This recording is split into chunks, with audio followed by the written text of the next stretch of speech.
Hello friends, my name is Pankaj Kumar. आपने last class में unit 1 का चैप्टर 1 पढ़ा। इसमें हमने समझने का कोशिश किया कि लिविंग वर्ल्ड के बारे में जो भी इसके रिलेटेड कॉन्सेप्ट्स चैप्टर्स में थे उसे समझने का प्रयास किया।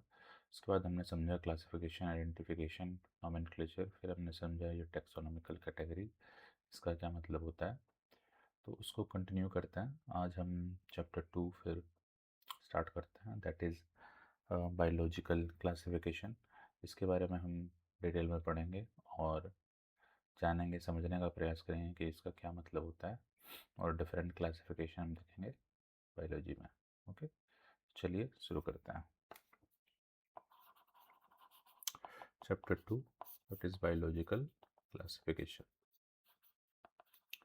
तो क्लासिफिकेशन जो है वो बेसिकली हम लोग बहुत पहले से कर रहे हैं। बहुत पहले से मीन्स जब से since the dawn of the civilization, जब से सिविलाइजेशन बना है, तो वो क्लासिफिकेशन बेसिकली हमारे यूज़ पे निर्भर करता है कि हम कौन सा पर्टिकुलर चीज़ यूज़ कर रहे हैं। For example food, right, food, shelter and clothing. तो इसके बेसिस पे जो है हम लोग पहले क्लासिफिकेशन अपने यूज़ के बेसिस पे करना स्टार्ट किए। जब जब से सिविलाइजेशन बना है, ह्यूमन सिविलाइजेशन, तब से, right. Food, for example rice, food, same applies to shelter and clothing. Now first scientific classification, you can say, started by Aristotle, है ना। तो इन्होंने क्या किया, ये इन्होंने प्लांट्स को डिवाइड किया as shrubs, trees and herbs, right. और एनिमल्स को इन्होंने डिवाइड किया as a RBCs and without RBCs। Okay, तो this is the first scientific classification जो कि स्टार्ट हुआ, ये एरिस्टोटल के द्वारा स्टार्ट हुआ। बट सबसे पहले जो scientifically accepted in the next,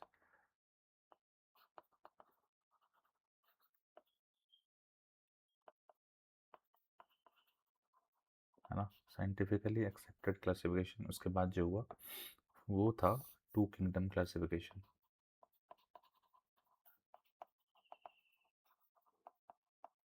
तो टू किंगडम क्लासिफिकेशन जो था वो किसने दिया था, जो साइंटिस्ट थे उनका नाम था कैरोलस लीनियस, है ना। ये याद रखिएगा क्योंकि ऐसे क्वेश्चंस एग्जाम्स में आते हैं। तो कैरोलस लीनियस ने, आपको पता है हमने पिछले चैप्टर में बाइनोमियल नोमेनक्लेचर के बारे में पढ़ा था, तो वो भी जो किसने दिया था, कैरोलस लीनियस ने दिया था। तो इसको फादर ऑफ टैक्सोनॉमी भी बोलते हैं। तो ये याद रखिएगा, कैरोलस लीनियर को फादर ऑफ टैक्सोनॉमी भी बोला जाता है, क्योंकि लास्ट क्लास जो हमने पढ़ा था क्लासिफिकेशन, सॉरी लास्ट क्लास जो हमने बाइनोमियल नोमेनक्लेचर पढ़ा था वो कैरोलस लीनियस ने दिया था। ओके, तो इनमें जो टू किंगडम क्लासिफिकेशन दिया था वो जो था वो था प्लांट्स एंड एनिमल्स। तो ही सेड कि दो तरीके के किंगडम एग्जिस्ट करते हैं, that is plant and animals. Obviously इस प्लांट्स के अंदर का जो क्लासिफिकेशन था वो ज़्यादा ऑर्गेनाइज था, एंड एनिमल्स के अंदर का जो क्लासिफिकेशन था वो भी ज़्यादा ऑर्गेनाइज था कंपेयर टू एरिस्टोटल। ओके, तो दैट्स वाई इसको सबसे ज़्यादा एक्सेप्टेंस मिली कंपेयर टू पहले वाला, दैट इज़ एरिस्टोटल से के द्वारा जो स्टार्ट किया था। Now coming back to this, जैसे टाइम बीतता गया वैसे न्यू नॉलेज, है ना, न्यू टेक्नोलॉजी आने लग गए। टेक्नोलॉजी जिसकी वजह से हमें काफ़ी सारी चीज़ें पता चली, सेल्स के बारे में पता चली, टिश्यूज़ के बारे में पता चली, बायोमोलिक्यूल्स के बारे में पता चली। उसकी वजह से नए नए क्लासिफिकेशन डेवलप होने लग गए। तो थ्री किंगडम क्लासिफिकेशन आया टू किंगडम क्लासिफिकेशन के बाद। ओके, थ्री किंगडम क्लासिफिकेशन हुआ, उसके बाद जो आया फोर किंगडम क्लासिफिकेशन आया।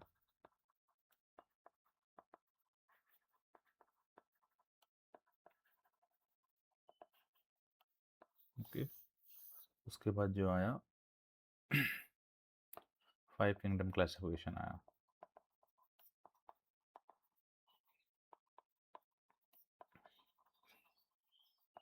है ना। तो ऐसे विथ टाइम जो है different category of classification evolve होते गए। तो अभी तक जो रिसेंटली जो सबको सबसे ज़्यादा एक्सेप्टेंस किया गया है वो है 5 किंगडम क्लासिफिकेशन, है ना, ये याद रखिएगा। तो ये जो है 5 किंगडम क्लासिफिकेशन किसके द्वारा दिया गया? R.H. विटेकर के द्वारा। और ये 1969 में दिया इन्होंने। तो ये जो 5 किंगडम क्लासिफिकेशन, अगर वो किसी चीज़ को उन्होंने क्लासिफाई किया होगा तो कुछ कैरेक्टर्स लिए होंगे, राइट। तो कुछ कैरेक्टर्स लिए होंगे, उसके बेसिस पे ये इन्होंने क्लासिफाई किया स्पीसीज़ को। तो भाई वो क्या क्या कैरेक्टर्स लिए थे? तो उन्होंने कैरेक्टर्स जो लिए थे वो थे सबसे पहले सेल स्ट्रक्चर, यानी कि सेल स्ट्रक्चर मीन्स वो सेल प्रोकैरियोट्स है या यूकैरियोट्स। तो अगर आप पहली बार ये लेक्चर देख रहे हैं तो इसमें आप, मैं बस एक डिफरेंस बता देता हूँ, बेसिक डिफरेंस प्रोकैरियोट्स और यूकैरियोट्स क्या होता है। तो अगर आप प्रोकैरियोट्स को देखेंगे और यूकैरियोट्स को देखेंगे तो आप देखेंगे कि जो प्रोकैरियोट्स है उसके जो डीएनए है, राइट, उसके न्यूक्लियस जो है, डीएनए जो है वो न्यूक्लियस में प्रेजेंट होता है। बट ये न्यूक्लियस ना वेल ऑर्गेनाइज्ड स्ट्रक्चर में इनक्लोज नहीं होता है कंपेयर टू यूकैरियोट्स। इसके वेल ऑर्गेनाइज्ड स्ट्रक्चर में इनक्लोज होता है, जिसको हम लोग बोलते हैं न्यूक्लियर मेम्ब्रेन, है ना। तो ये आप ध्यान रखिएगा, इसको हम लोग बोलते हैं न्यूक्लियर मेम्ब्रेन, जो कि ये प्रोकैरियोट्स में प्रेजेंट नहीं होता है। ओके। इसके अलावा भी और भी बहुत सारे डिफरेंस हैं। फॉर एग्जांपल इसमें सेल ऑर्गेनेली पाए जाते हैं यूकैरियोट्स में, बट प्रोकैरियोट्स में नहीं पाए जाते हैं। इसके अलावा और भी बहुत ही मॉलिक्यूलर लेवल पे और भी बहुत सारे डिफरेंसेस हैं, जिसको अगर हम इस चैप्टर को डेडिकेट करेंगे प्रोकैरियोट्स और यूकैरियोट्स में तब वहाँ पे हम पढ़ेंगे। बट ये आप समझ लो एक थोड़ा सा बेसिक अंडरस्टैंडिंग कि prokaryotes and eukaryotes is different from each other, है ना। Now coming back to the discussion, तो सेल स्ट्रक्चर होने के बाद उसके बाद हम लोग देखते हैं कि इसका cell wall. Now cell wall जो है, अभी जैसे हमने डिस्कस किया प्रोकैरियोट्स यूकैरियोट्स, तो सेल वॉल जो है जैसे एक प्लांट एनिमल होता है एंड एनिमल्स होते हैं, प्लांट्स होते हैं एंड बैक्टीरिया होते हैं, है ना। तो सेल वॉल जो है बेसिकली बैक्टीरिया में प्रेजेंट होते हैं, प्लांट्स में प्रेजेंट होता है, दैट्स इट, है ना। तो ये आपको देखना पड़ेगा कि सबसे ज़्यादा सेल वॉल कहाँ, सबसे अधिक जगह पे cell wall bacteria and plant. तो ये भी जो है एक क्लासिफिकेशन का बेसिस है। तो presence and absence of cell wall, और साथ में ये किस मटेरियल से बना है ना, व्हाट कंस्टिट्यूट, है ना, सेल वॉल किस मटेरियल से बना है। किसी जैसे प्लांट में जो है वो बेसिकली जो सेल वॉल बना होता है वो बना होता है आपका सेलुलोज से। लेकिन दूसरे क्लास में फॉर एग्जांपल फंगस में आप देखोगे तो वो जो सेल वॉल बना होता है वो बना होता है काइटिन से, राइट। वंस ख़त्म करने के बाद फिर हम देखेंगे जो क्लासेस हैं, आपको डिफरेंस पता चलेगा कि सेल वॉल जो है वो किस तरीके से किस किस चीज़ों से बना हुआ होता है ना, प्लांट्स में अलग, फंगस में अलग। आओ, सेल वॉल के बाद फिर हम देखेंगे न्यूक्लियर मेम्ब्रेन। तो न्यूक्लियर मेम्ब्रेन जो है वो किस में प्रेजेंट होता है और किस में एब्सेंट होता है। ऑब्वियसली ये जो प्रोकैरियोट्स मैंने जो डिस्कस किया अभी, प्रोकैरियोट्स में न्यूक्लियर मेम्ब्रेन एब्सेंट रहेंगे, तो और जो यूकैरियोट्स होंगे उसमें सारे में प्रेजेंट रहेंगे। ओके। नाउ उसके बाद बॉडी ऑर्गेनाइजेशन, है ना। बॉडी ऑर्गेनाइजेशन हम देखेंगे कि किस किंगडम में सेलुलर लेवल है और किस किंगडम में ए सेलुलर लेवल है। Not a cellular, A cellular तो नहीं होगा क्योंकि ये लिविंग ऑर्गेनिज्म है। तो इधर ये सेलुलर लेवल और टिश्यू लेवल और ऑर्गेन लेवल ऑर्गेनाइजेशन, है ना। तो ये आप ध्यान रखिएगा। आखिरी जो है वो देखेंगे हम लोग mode of nutrition.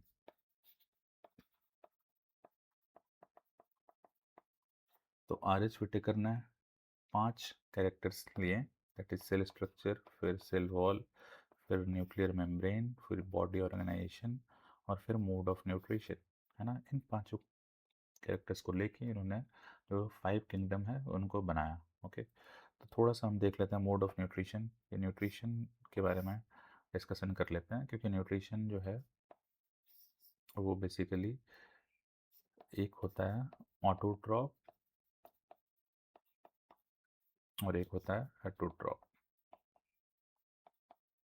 Now autotroph और हेटरोट्रॉप में क्या डिफरेंस है? तो जो ऑटोट्रॉप है वो क्या करता है, वो इनऑर्गेनिक कार्बन को कंज्यूम करता है। इन केस ऑफ हेटरोट्रॉप ये क्या करता है, ऑर्गेनिक कार्बन को कंज्यूम करता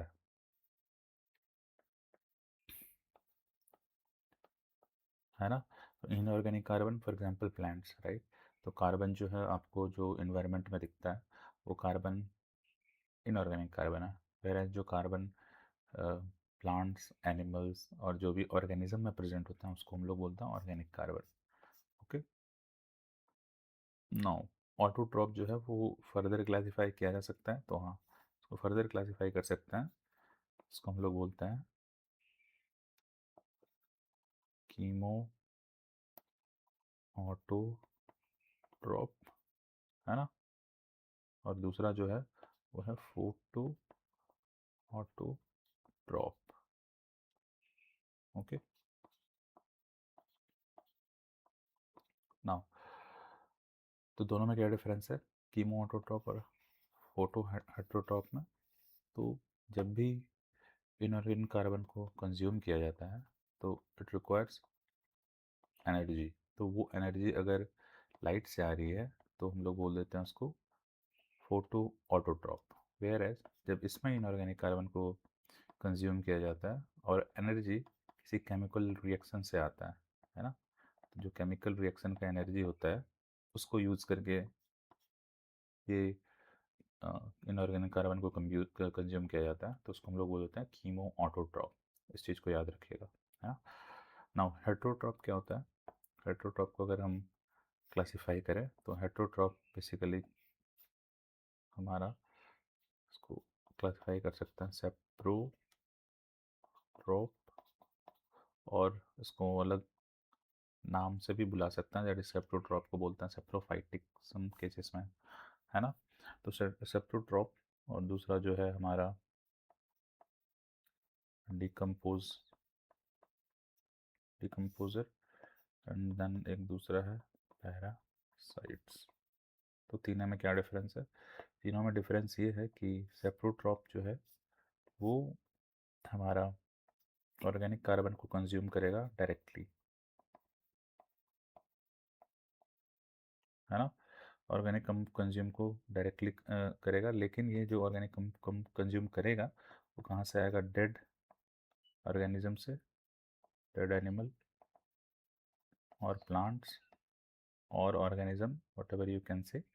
तो वहाँ से ये डायरेक्टली जो है ये ऑर्गेनिक कार्बन कंज्यूम करेगा। Whereas in case decomposer में क्या होता है, first it will release enzyme. जो भी ऑर्गेनिज्म डिकम्पोजर होता है वो क्या करता है, वो एंजाइम रिलीज करता है और कॉम्प्लेक्स कार्बन मॉलिक्यूल्स को ब्रेक करता है,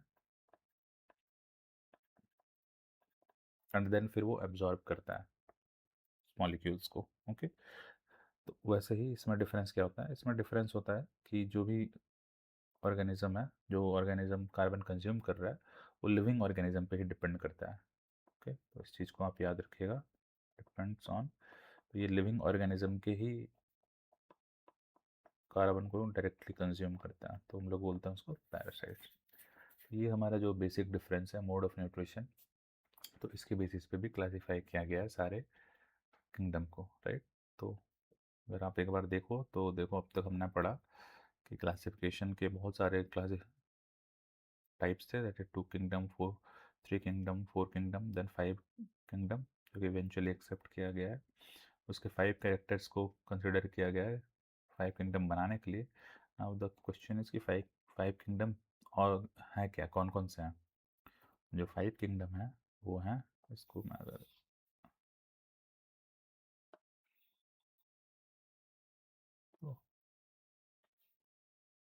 तो, 5 किंगडम है। किंगडम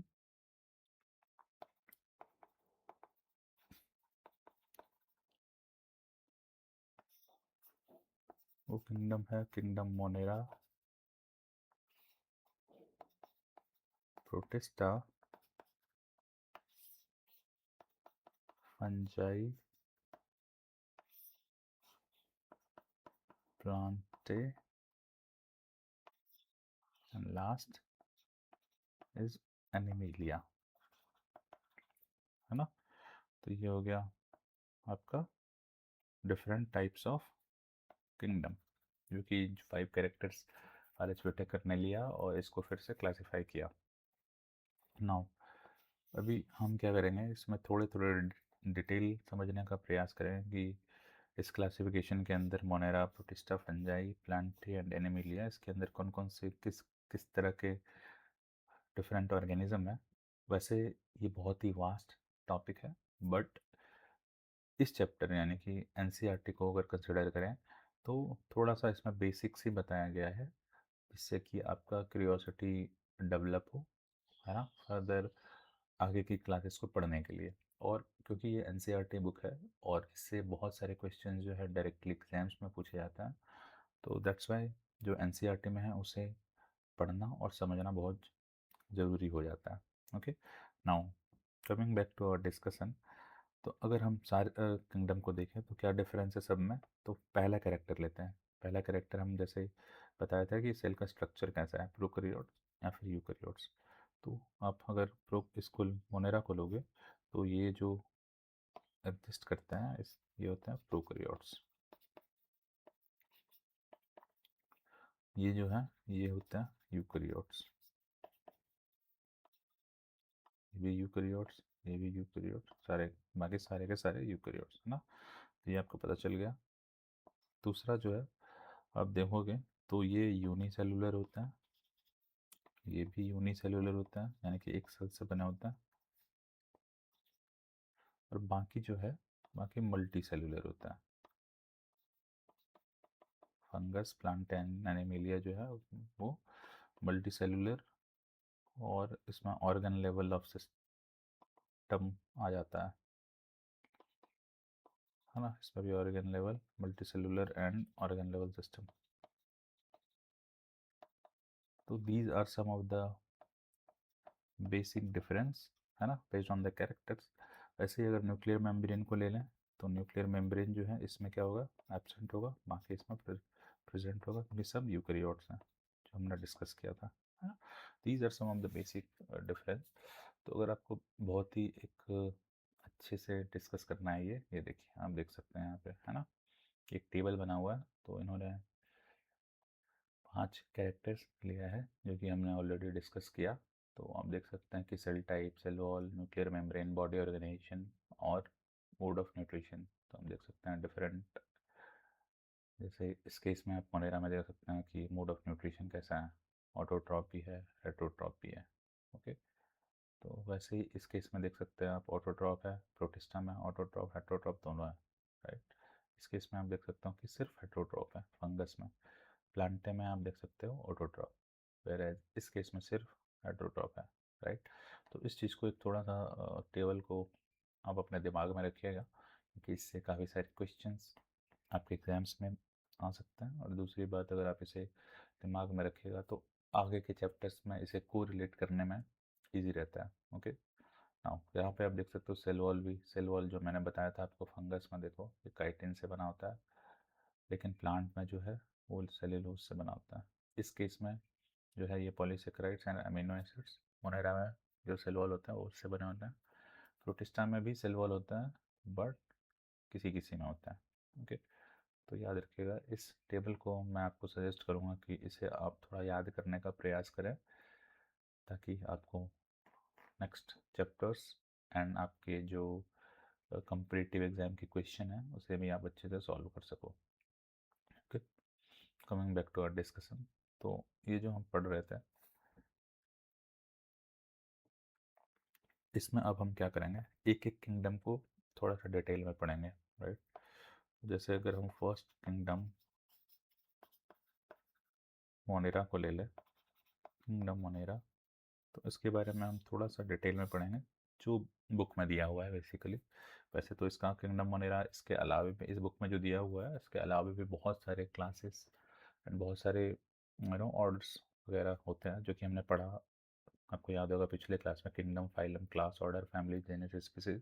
तो ये सारे टेक्सा हर किंगडम में प्रेजेंट होंगे, बट यहाँ पे हम few of the classes, few of the taxa लेंगे जिसकी जिसके बारे में हम समझ सकें कि डिफरेंस क्या है सारे क्लासेस में और किस तरीके के ऑर्गेनिज्म प्रेजेंट होता है। ओके, यही हमारा मकसद है। इससे थोड़ा आपको थोड़ा क्यूरियोसिटी भी बनेगा और आप इस क्योंकि ये एनसीईआरटी का है तो क्वेश्चंस भी सॉल्व कर पाएंगे। Okay, now coming back to our discussion, अगर किंगडम मोनेरा को हम देखें तो ये सबसे पहले प्रोकैरियोट्स से बना होता है। देखा आपने जो अभी हमने टेबल देखा, हाँ, प्रोकैरियोट से बना होता है। दूसरा कि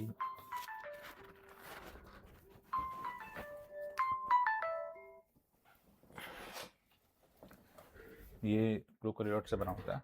उसके बाद ये जो है ये बहुत ही extreme diverse in nature. Extreme diverse in nature का मतलब है कि ये सबसे पहले एक तो ये बहुत ही हार्श इन्वायरमेंट में पाया जा सकता है ना।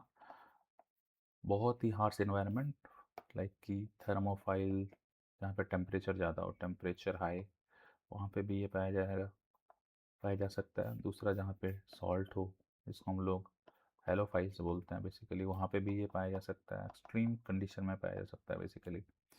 फिर ये नॉर्मल इन्वायरमेंट में पाया जा सकता है, सॉइल में भी, राइट, सॉइल में भी पाया जा सकता है ना। फिर ये सी में भी पाए, मतलब कहीं पे भी आप देख लो अर्थ में, जिस जिस जगह को इमेजिन कर सकते हो वहाँ पे ये mountain, trees, each and every, even in your skin, even in your gut, हर जगह ये प्रेजेंट होता है। कौन? मोनेरा। और मोनेरा का सेल टाइप कैसा है? प्रोकैरियोट्स। और ये एक्सट्रीम डाइवर्स इन नेचर किस वजह से? इस वजह से क्योंकि वे हर जगह प्रेजेंट होता है। तो इसका जो स्ट्रक्चर है वो बहुत सिंपल है, राइट। सिंपल क्योंकि हमने जो बताया था आपको कि इसमें सबसे पहले तो न्यूक्लियर मेम्ब्रेन नहीं होता है, इसके डीएनए में है ना। तो वो साइटोसोल में ऐसे ही फ्लोट कर रहा होता है। लेकिन ये इसका मेटाबॉलिक डाइवर्सिटी जो है वो काफ़ी हाई होता है। Why metabolic diversity? क्योंकि ये डिफरेंट कंडीशन में रह रहे हैं, राइट। तो इसके मेटाबॉलिक फंक्शन करने की जो क्वालिटी होगी वो भी डिफरेंट होगी, राइट। तो ये एक इम्पॉर्टेंट कैरेक्टरिस्टिक है किंगडम मोनेरा का, है ना। हाँ, जब किंगडम मोनेरा को स्टडी किया गया है तो इसके बहुत सारे शेप मिले, तो इस शेप के बेसिस पे इनको क्लासिफाई किया गया। तो वो कौन कौन से शेप थे और वो कौन कौन से क्लासिफिकेशन थे? तो एक क्लासिफिकेशन था कॉकस, दूसरा था बैसिलस, और जो था वो था स्पाइरेला, और एक जो है विब्रियो, है ना। नाउ तो फिर ये इसका स्ट्रक्चर कैसा दिखता था? कोकस का जो स्ट्रक्चर था वो स्फेरिकल इन नेचर था, है ना, स्फेरिकल था। बैसिलस जो था वो रॉड शेप्ड दिखता था, और स्पाइरेला जो है वो स्पाइरेला शेप्ड, ऐसा स्पाइरेला शेप्ड, है ना। और विब्रियोस जो है वो कॉमा शेप्ड दिखता था। ओके, तो दिस इज अ विब्रियो,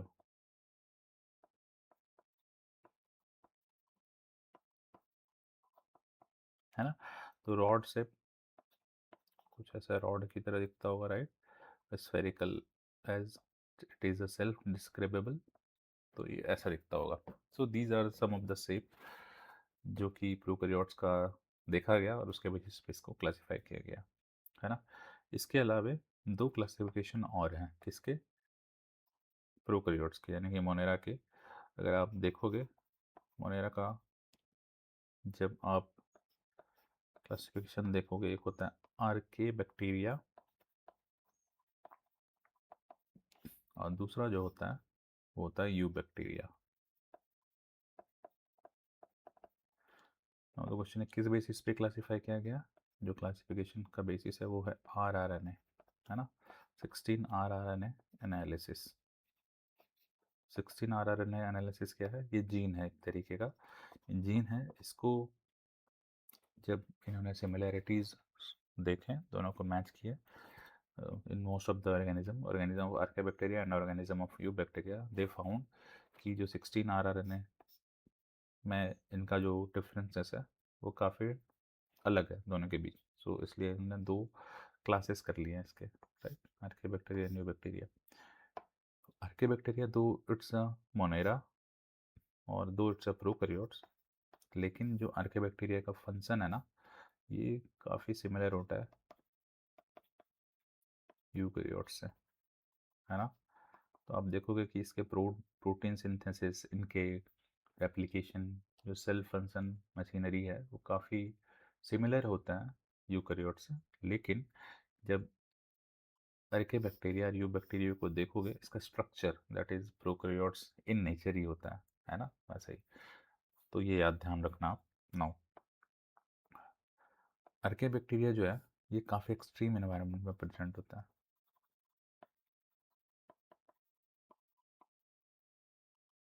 तो एक्सट्रीम एनवायरनमेंट क्या?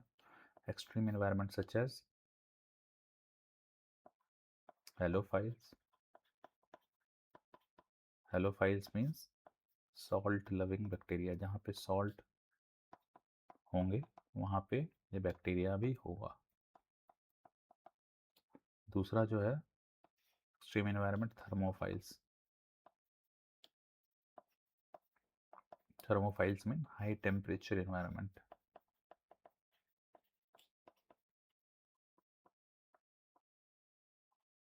तो हाई टेम्परेचर एनवायरनमेंट में भी ये बैक्टीरिया होते हैं।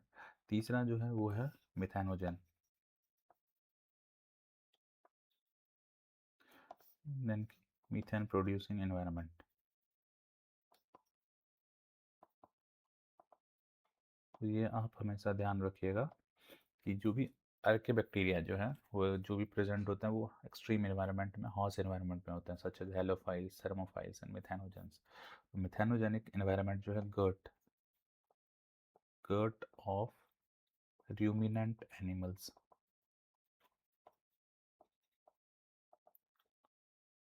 ruminant animals mean those who eats grass, right? तो उस उनका जो डाइजेस्टिव सिस्टम होता है वो काफ़ी डिफरेंट होता है, for example from humans, from carnivorous animal. तो ये रूमिनेंट एनिमल्स जो हैं, इसमें जो है मिथेनोजेनिक बैक्टीरिया इनके गट में पाए जाते हैं, है ना। तो ये हम ध्यान रखिएगा। तो ये few of the concepts related to archaea जो कि एनसीईआरटी में दिया हुआ है। Now coming to the eubacteria. Eubacteria को हम लोग ट्रू बैक्टीरिया बोलते हैं। नाउ ये ट्रू बैक्टीरिया जो है, ये हम लोग ये नॉर्मल टेम्परेचर एनवायरनमेंट में पाया जाता है ना। और ये किसी भी नॉर्मल एनवायरनमेंट में पाया जा सकता है, कहीं पे भी। मैंने ऑलरेडी डिस्कस किया कि ओवरऑल मोनेरा जो है वो हार्श एनवायरनमेंट से लेके, है ना, इवन इन सॉइल में भी प्रेजेंट होता है, इवन इन गर्ड में भी प्रेजेंट होता है, right, in every case, nearly everywhere in earth, है ना। एवरीवेयर आप कहोगे कि सर प्लैनेट्स जुपिटर में पाया जाता है, तो उसका भी स्टडी हुआ नहीं है उतना ज़्यादा, तो वी कैन नॉट से it, right, everywhere in earth. Okay, so these are the quality of eubacteria. Now there are few interesting example of eubacteria जिसके बारे में हम पढ़ सकते हैं। एक बैक्टीरिया होता है जिसको हम लोग बोलते हैं नाइट्रोजन फिक्सेसिंग बैक्टीरिया।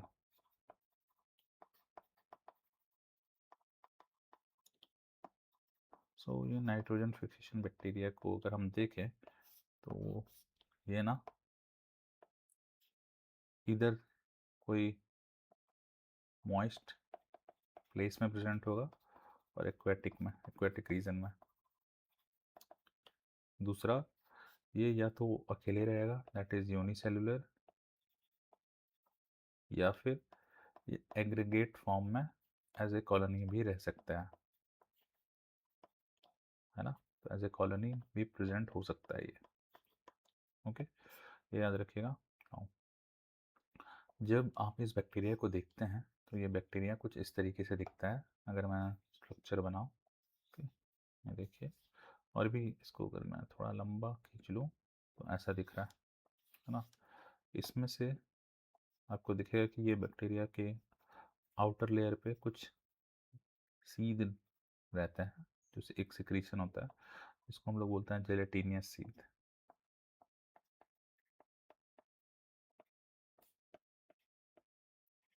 ये आउटर सिक्रेशन होता है बैक्टीरिया से। आउट ऑफ ऑल दीज जो कॉलोनी दिख रहा है, कुछ एक बैक्टीरिया में ना एक खास तरह की, नो मैं इसे रेड से डिनोट करता हूँ, खास तरह का स्ट्रक्चर प्रेजेंट होता है, जिसको हम लोग बोलते हैं क्या, हेट्रोसिस्ट। ओके, तो हेट्रोसिस्ट करता क्या है बेसिकली, हमने बताया क्योंकि ये नाइट्रोजन फिक्सेशन बैक्टीरिया है, तो नाइट्रोजन फिक्सेशन बैक्टीरिया तो ये नाइट्रोजन को कन्वर्ट करता है, इनऑर्गेनिक नाइट्रोजन को कन्वर्ट करता है ऑर्गेनिक नाइट्रोजन में, है ना। तो ये ऑर्गेनिक नाइट्रोजन में कन्वर्ट करता है, that becomes absorbable for plant,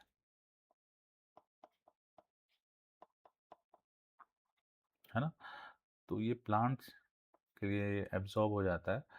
तो ये प्लांट्स क्या करता है बेसिकली, इस अमोनिया से जो प्रोटीन का रिक्वायरमेंट होता है, प्रोटीन फॉर्मेशन होता है, उसमें कितने सारे नाइट्रोजन का रिक्वायरमेंट होता है, राइट। तो प्रोटीन में हमेशा नाइट्रोजन का रिक्वायरमेंट होता है, वो नाइट्रोजन कहाँ से मिलता है, because of this bacteria, right. तो ये याद रखिएगा, एब्जॉर्ब बाय प्लांट। और फिर प्लांट्स, क्योंकि ultimately everyone depends on plants for the food, right. तो फिर ये प्लांट से कहाँ जाता है, ये एनिमल्स में जाता है, और फिर ये एनिमल से इवेंचुअली ये दोनों जो नाइट्रोजन है ये डिकम्पोज़र में जाता है, राइट। डिकम्पोजर से फिर ये नाइट्रोजन इन्वायरमेंट में रिलीज हो जाता है ना। ये हम लोग एक छोटा सा पार्ट डिस्कस कर लिए नाइट्रोजन साइकिल के बारे में भी, राइट। तो उसमें ये बैक्टीरिया काफ़ी हेल्प करता है नाइट्रोजन साइकिल में, राइट। तो इसके जो एग्जाम्पल्स हैं Nostoc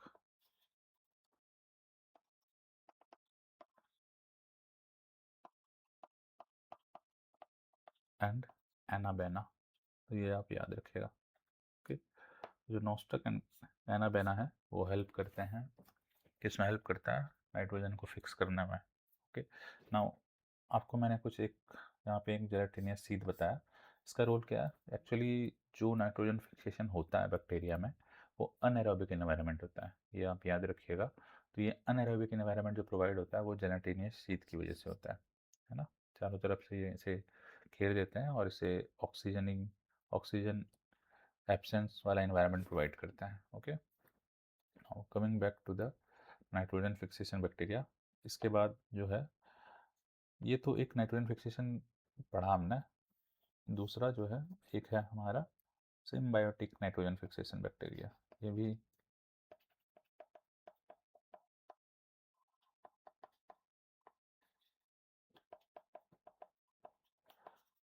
now symbiotic nitrogen fixation bacteria क्या होता है, ये बेसिकली रूट्स जो हैं प्लांट्स के, even few of the cases में स्टेम में भी देखा गया, बट मोस्टली रूट्स में, और वो भी रूट्स किसके, एक प्लांट्स होते हैं जिसको बोलते हैं लेज्यूमिनस प्लांट।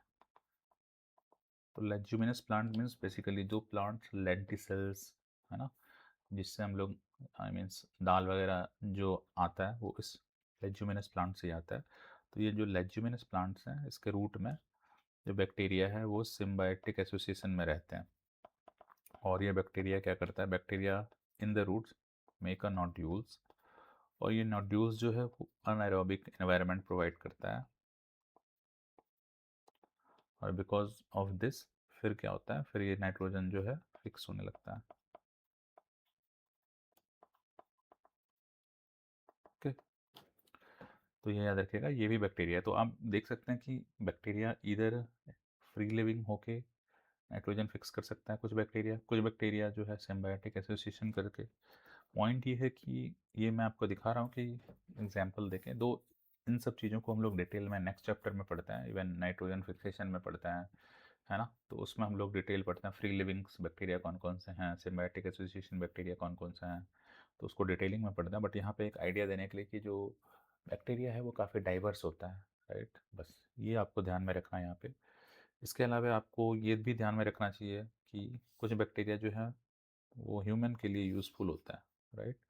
यूज़फुल बैक्टीरिया जैसे आप देख सकते हो कि लैक्टोबैसिलस कर्ड बनाने के लिए, राइट? कुछ बैक्टीरिया जो है वो पैरासिटिक भी होता है, पैरासिटिक इन नेचर, जिससे डिजीज़ होता है। तो डिजीज़ कॉजिंग बैक्टीरिया इज़ कौन कौन से हैं?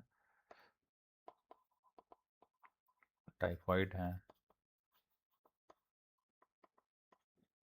साइट्रस सैंकर है,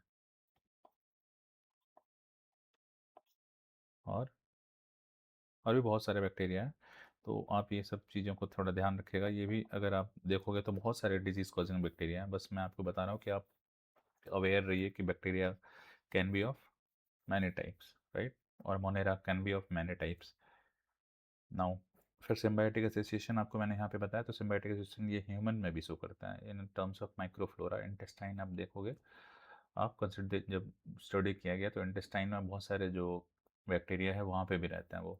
क्यों? और वो हेल्प करते हैं विटामिन के एब्जॉर्प्शन के लिए, है ना? तो ये याद रखिएगा आप कुछ कुछ चीज़ें को। ना अगर आप इसके रिप्रोडक्शन को देखो बैक्टीरिया का, तो ये काफ़ी सिंपल सा रिप्रोडक्शन होता है। या तो ये फिजन के थ्रू डिवाइड होता है, मोस्टली फिजन में होता क्या है कि bacteria gate divided into to, जैसे फिजन। ओके, ज़्यादा सिंपल सा प्रोसेस है जिसमें सबसे पहले डीएनए का रेप्लिकेशन होता है, उसके बाद then it get divided into two, है ना? नाउ उसके बाद एक सेक्सुअल रिप्रोडक्शन भी पाया जाता है। तो इसमें जो सेक्सुअल रिप्रोडक्शन का टाइप जो होता है वो होता है हॉरिजॉन्टल जीन ट्रांसफर।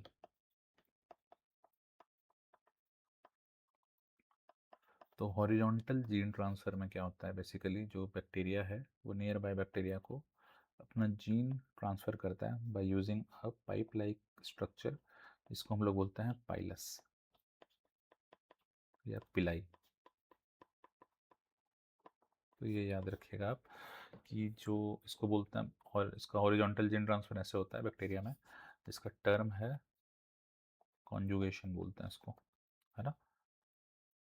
तो अगर एग्ज़ाम में पूछा जाए कि कैसे बैक्टीरिया अपना जीन ट्रांसफ़र करता है, तो बोलोगे by the process of conjugation, और मेथड्स जो यूज़ होता है उसको बोलते हैं हम लोग हॉरिजॉन्टल जीन ट्रांसफ़र। तो हॉरिजॉन्टल जीन ट्रांसफ़र ये है, तो वर्टिकल जीन ट्रांसफ़र क्या है? तो वर्टिकल जीन ट्रांसफ़र है आपका नॉर्मल पेरेंट्स जो हैं, है ना, मेल फीमेल बेसिकली, है ना, रिप्रोड्यूस करते हैं ऑफस्प्रिंग, इसको बोलते हैं हम लोग वर्टिकल जीन ट्रांसफ़र। पता रहेगा आपको, याद रखिएगा यही डिफरेंस है vertical gene transfer and horizontal gene transfer. तो इस बात को आप ध्यान रखिएगा, अगर कोई बुक पढ़ेंगे तो इस तरीके की वर्ड्स आपको मिल सकते हैं। Now coming back to the our discussion, there is one interesting bacteria जिसको हम लोग माइकोप्लाज्मा बोलते हैं। ये नॉर्मल बैक्टीरिया से छोटा होता है, बट इसमें क्या होता है, इसमें सेल मेम्ब्रेन प्रेजेंट नहीं होता है। Not cell membrane, I am sorry, cell wall, cell wall absent होता है। ओके, और इसकी वजह से भी बहुत से ये पैरासाइट्स हैं, इसकी वजह से वो डिजीज़ कॉज करता है। ओके, नाउ सो ये this is the end of our Monera discussion, kingdom Monera. तो आप अगर देखोगे तो हमने क्या क्या पढ़ा किंगडम मोनेरा में, ये देखो, एक बार आप देख लो, डिफरेंट एक्सट्रीम इन्वायरमेंट में ये एग्जिस्ट करता है। इसके शेप्स के बारे में पढ़ा। फिर हमने पढ़ा दो तरीके के किंगडम मोनेरा है, आर्के बैक्टीरिया, यू बैक्टीरिया। के बैक्टीरिया को पढ़ा, कैसे क्लासीफाई किया दोनों के बीच में ये पढ़ा। फिर यू बैक्टीरिया के डिफरेंट शेप्स होते हैं, राइट? फिर हमने पढ़ा डिफरेंट शेप्स, हमने यहाँ पे ही पढ़ा।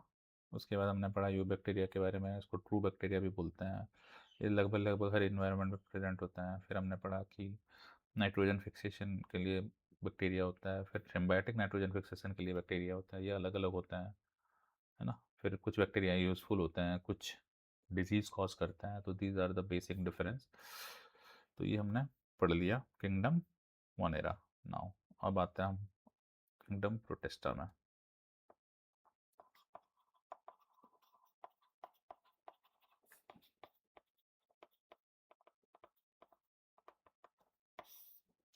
अगर किंगडम प्रोटिस्टा को देखें तो ये क्या था, तो याद हो तो ये यूनिसेलुलर यूकैरियोट्स सेल टाइप था इसमें, है ना। और मैंने आपको पहले भी बताया था कि डिफरेंस क्या है प्रोकैरियोट्स और यूकैरियोट्स में। बहुत ही डिफरेंस ये है कि यूज सेलुलर यूकैरियोट्स जो है और ओवरऑल जो भी यूकैरियोट्स हैं उसमें न्यूक्लियर मेम्ब्रेन प्रेजेंट होता है और इसमें सेल ऑर्गेनेली प्रेजेंट होता है, राइट। तो ये एक बेसिक डिफरेंस आप, आई होप आपको याद होगा जब हमने स्टार्टिंग में डिस्कस किया था। Now coming back to the discussion, तो यूनिसेलुलर प्रोकैरियोट्स जो हैं ये बहुत सारे क्लासेस में डिवाइड है, क्राइजोफाइट्स,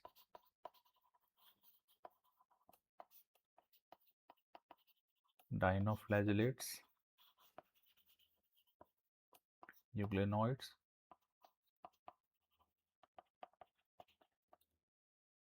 फिर है slime moulds, and then further protozoa. Okay, but ये जो डिवीजन है ये सिर्फ इस बुक यानी कि एनसीईआरटी के जो चैप्टर 2 जो हम पढ़ रहे हैं इस बुक में ही मेंशन है। बट इसका मतलब ये नहीं कि सिर्फ इसके इतने ही क्लासेस हैं, इसके अलावे भी बहुत सारे क्लासेस हैं जिसको आप फर्दर अगर एडवांस बुक थोड़ा सा उठाओगे तो उसमें आपको मिल जाएगा। बट ये मैं यहाँ पे इतना ही स्कोप कर रहा हूँ, उसका जो डिस्कस है उसी के लिमिट में इसे रख रहा हूँ मैं। ओके, तो इसी चीज़ को हम लोग डिटेल बाय डिटेल समझने का प्रयास करेंगे। हाँ, दूसरी बात आपको ये समझना है कि ये आप देख रहे हो कि ये यूनिसेलुलर यूकैरियोट्स हैं, है ना। तो यूनिसेलुलर यूकैरियोट्स जो है ये इसमें जो भी फॉर एग्जाम्पल प्लांट्स लोगे आप, है ना, प्लांट्स में या फिर अलगे लोगे, अलगे में अगर मान लो कि आपको कोई या फंगस लोगे, ये सब क्या है, ये है सारे यूकैरियोट्स।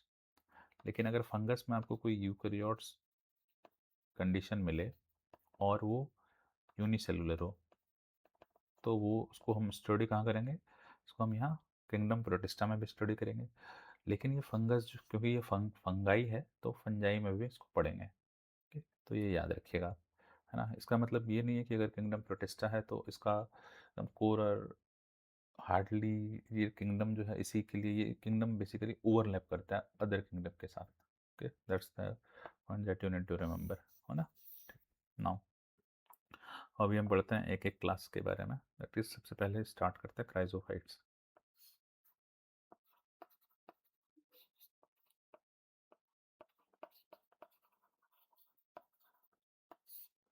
जो क्राइजोफाइट्स है इसमें बेसिकली दो तरीके के ऑर्गेनिज्म प्रेजेंट होते हैं, that is golden algae and diatoms.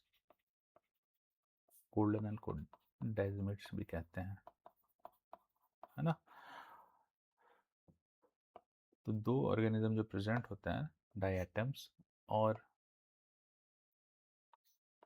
Golden algae that is डाइजमिट्स। तो डाइएटम्स जो है वो जहाँ पे ग्रो करता है बेसिकली ये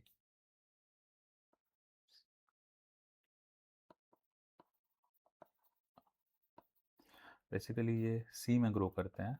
ओके, और सी में ये क्या बनाते हैं, डायटोमेशियस अर्थ। तो भाई डायटोमेशियस अर्थ कैसे बनता है, तो डाइएटम्स जो है वो सोप लाइक स्ट्रक्चर शो करता है। सोप लाइक मीन्स आपको पता है सोप केस लाइक। तो सोप केस लाइक स्ट्रक्चर इसमें होता क्या है, इसमें जो एक फिट रहता है, राइट, ऐसे करके एक ढक्कन की तरह। तो सेल इसके भी जो सेल वॉल है वो ऐसे ही कुछ एक दूसरे से फिट नज़र आता है। okay? और ये जो बने होते हैं ये बने होते हैं सिलिका से। और सिलिका जो है इन नेचर इनडिस्ट्रक्टिबल होता है। तो because of indestructible in nature जो डाइएटम्स हैं वो जहाँ पे भी ये ग्रो करते हैं वहाँ पे वो अपने मटेरियल्स वहाँ पे छोड़ देते हैं, तो उसको बोलते हैं हम लोग डायटोमेशियस अर्थ। ओके, तो डायटोमेशियस अर्थ जो है इसका आप जब नेचर देखोगे तो ये ग्रिटेनेस इसमें पाया जाता है और ये ग्रिटेनेस इज सिमिलर एज सैंड, वैसा ही होता है। तो इसलिए इसका इसका बहुत सारे इंडस्ट्रियल एप्लीकेशन भी है। तो क्या है इंडस्ट्रियल एप्लीकेशन, पॉलिशिंग में भी है एंड फिल्टरेशन में भी है, फिल्टरेशन ऑफ सिरप्स, है ना, एंड अदर। तो ये आप देख सकते हो कि इसके बहुत सारे इंडस्ट्रियल यूसेज भी हैं। तो यहाँ पे देखो कि आप ये भी देख रहे हो कि इस किंगडम को हम जब पढ़ रहे हैं तो इसमें कुछ सारे ऑर्गेनिज्म ऐसे मिले जिससे डिजीज़ भी कॉज कर रहा है, कुछ सारे ऑर्गेनिज्म जो है वो ऐसे मिले जिसका इंडस्ट्रियल एप्लीकेशन भी है, right. Now coming back to our discussion, तो अगर मैं डाई एटम्स को आपको एक विजुलाइज कराऊं तो आप देख सकते हो यहाँ पे हम्म, तो इस केस में आप देख सकते हो कि दिस इज डाई एटम्स, ये स्ट्रक्चर जो दिख रहा है आपको, ये देखो, है ना, इस तरीके से। तो आप इस तरीके से इसको इमेजिन कर सकते हो कि जो डाई एटम्स जो है वो कैसे एग्जिस्ट कर रहा है, right? जैसे one part is fitted into another part, ऐसे दिख रहा है ना। तो नाउ ठीक है, क्राइजोफाइट्स का डिस्कशन बस इतना ही है। नेक्स्ट क्लासेस इज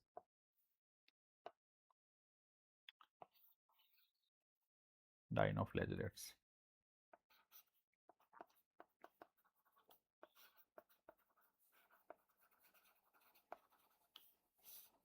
डाइनोफ्लैजेलेट्स में क्या है, ये basically it consist to flagella, है ना,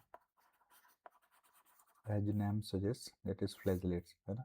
ये टू फ्लैजेला जो है वो बॉडी के लॉन्गिट्यूडनल प्रेजेंट होता है और एक ट्रांसवर्सली प्रेजेंट होता है, ओके, ये याद रखिएगा। और इसमें डिफरेंट पिगमेंट्स प्रेजेंट होते हैं जिसकी वजह से ये रेड, ग्रीन और येलो और ब्लू और ब्राउन अपीयर्स होता है, ओके। इसके अंदर एक खास तरह का पिगमेंट की वजह से ये इस तरह के डिफरेंट कलर अपीयरेंस शो करता है, ओके। डायनोफ्लैजेलेट्स आपको एक सी में एक जगह दिखेगा जहाँ पे टाइड में, बेसिकली सी टाइड्स में यू विल सी कि रेड कलर इज प्रेजेंट, क्यों, बिकॉज ऑफ डाइनोफ्लैजेलेट्स जिसका नाम है कोनी ओलेक्स। इसकी वजह से ये जब हाईली डिवाइड करता है, रैपिडली डिवाइड करता है, तो रेड कलर का अपीयरेंस आता है सी टाइड में, है ना। तो इसको आप देख सकते हैं, मैंने एक टैब खोल के रखा है, आई होप हाँ ये वाला दिख रहा है, ये देखो, ये आपको ये रेड कलर जो दिख रहा है, so it's because of this कोनियोलेक्स, ये आप देखना, okay। Now continuing our discussion, so so ये था डाइनोफ्लैजेलेट्स, नाउ इज यूग्लिनोइड्स। सो अगला जो क्लास है प्रोटेस्टा में वो है यूग्लिनोइड्स।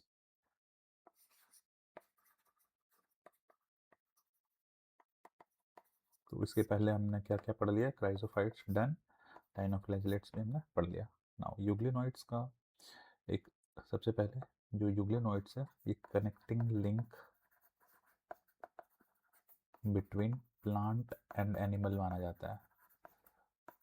क्यों भाई, क्योंकि इसमें ना दोनों तरह के प्रॉपर्टीज प्रेजेंट होते हैं। दोनों तरह के प्रॉपर्टीज मतलब कि ऑटोट्रॉप एज वेल एज हेटरोट्रॉप, दोनों की तरह ये एक्ट कर सकता है, okay? होता ये है कि इसके अंदर जो पिगमेंट प्रेजेंट होता है वो pigment is very similar to chlorophyll, जो कि प्लांट में भी प्रेजेंट होता है, ओके। तो जब भी सनलाइट प्रेजेंट होता है तो ये जो है एक ऑटोट्रॉप की तरह बिहेव करने लगता है, जब भी सनलाइट का एब्सेंट होता है तो ये हेटरोट्रॉप की तरह बिहेव करने लग जाता है, ओके। इन्वायरमेंट में अगर उसमें उससे कोई कार्बन मॉलिक्यूल्स लेता है तो वो हेटरोट्रॉप की तरह कंज्यूम करने लग जाता है, ओके। इसमें एक खास बात यह है कि इसका बॉडी जो है वो पेलिकल का बना होता है, ये बहुत सारे एग्जाम में पूछे जाता है, और ये काफ़ी फ्लेक्सिबल होता है। तो जो बॉडी है वो पेलिकल का बना होता है, सेल मेम्ब्रेन, और वो काफ़ी फ्लेक्सिबल होता है। So these are the euglenoids. उसके बाद जो हम लोग पढ़ना है वो है स्लाइम मोड्स।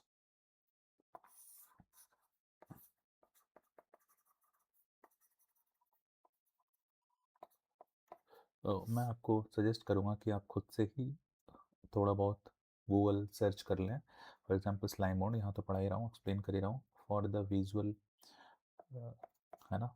ये आप इसको इमेज देख सकते हो तो आपके मेमोरी में, ये लॉन्ग टर्म मेमोरी में रिटेन कर जाएगा। Now coming back to the slime mould, ये जो है ये है सेप्रोट्रॉप, है ना, ये सेप्रोट्रॉप है स्लाइम मोड्स। एंड जब भी इसको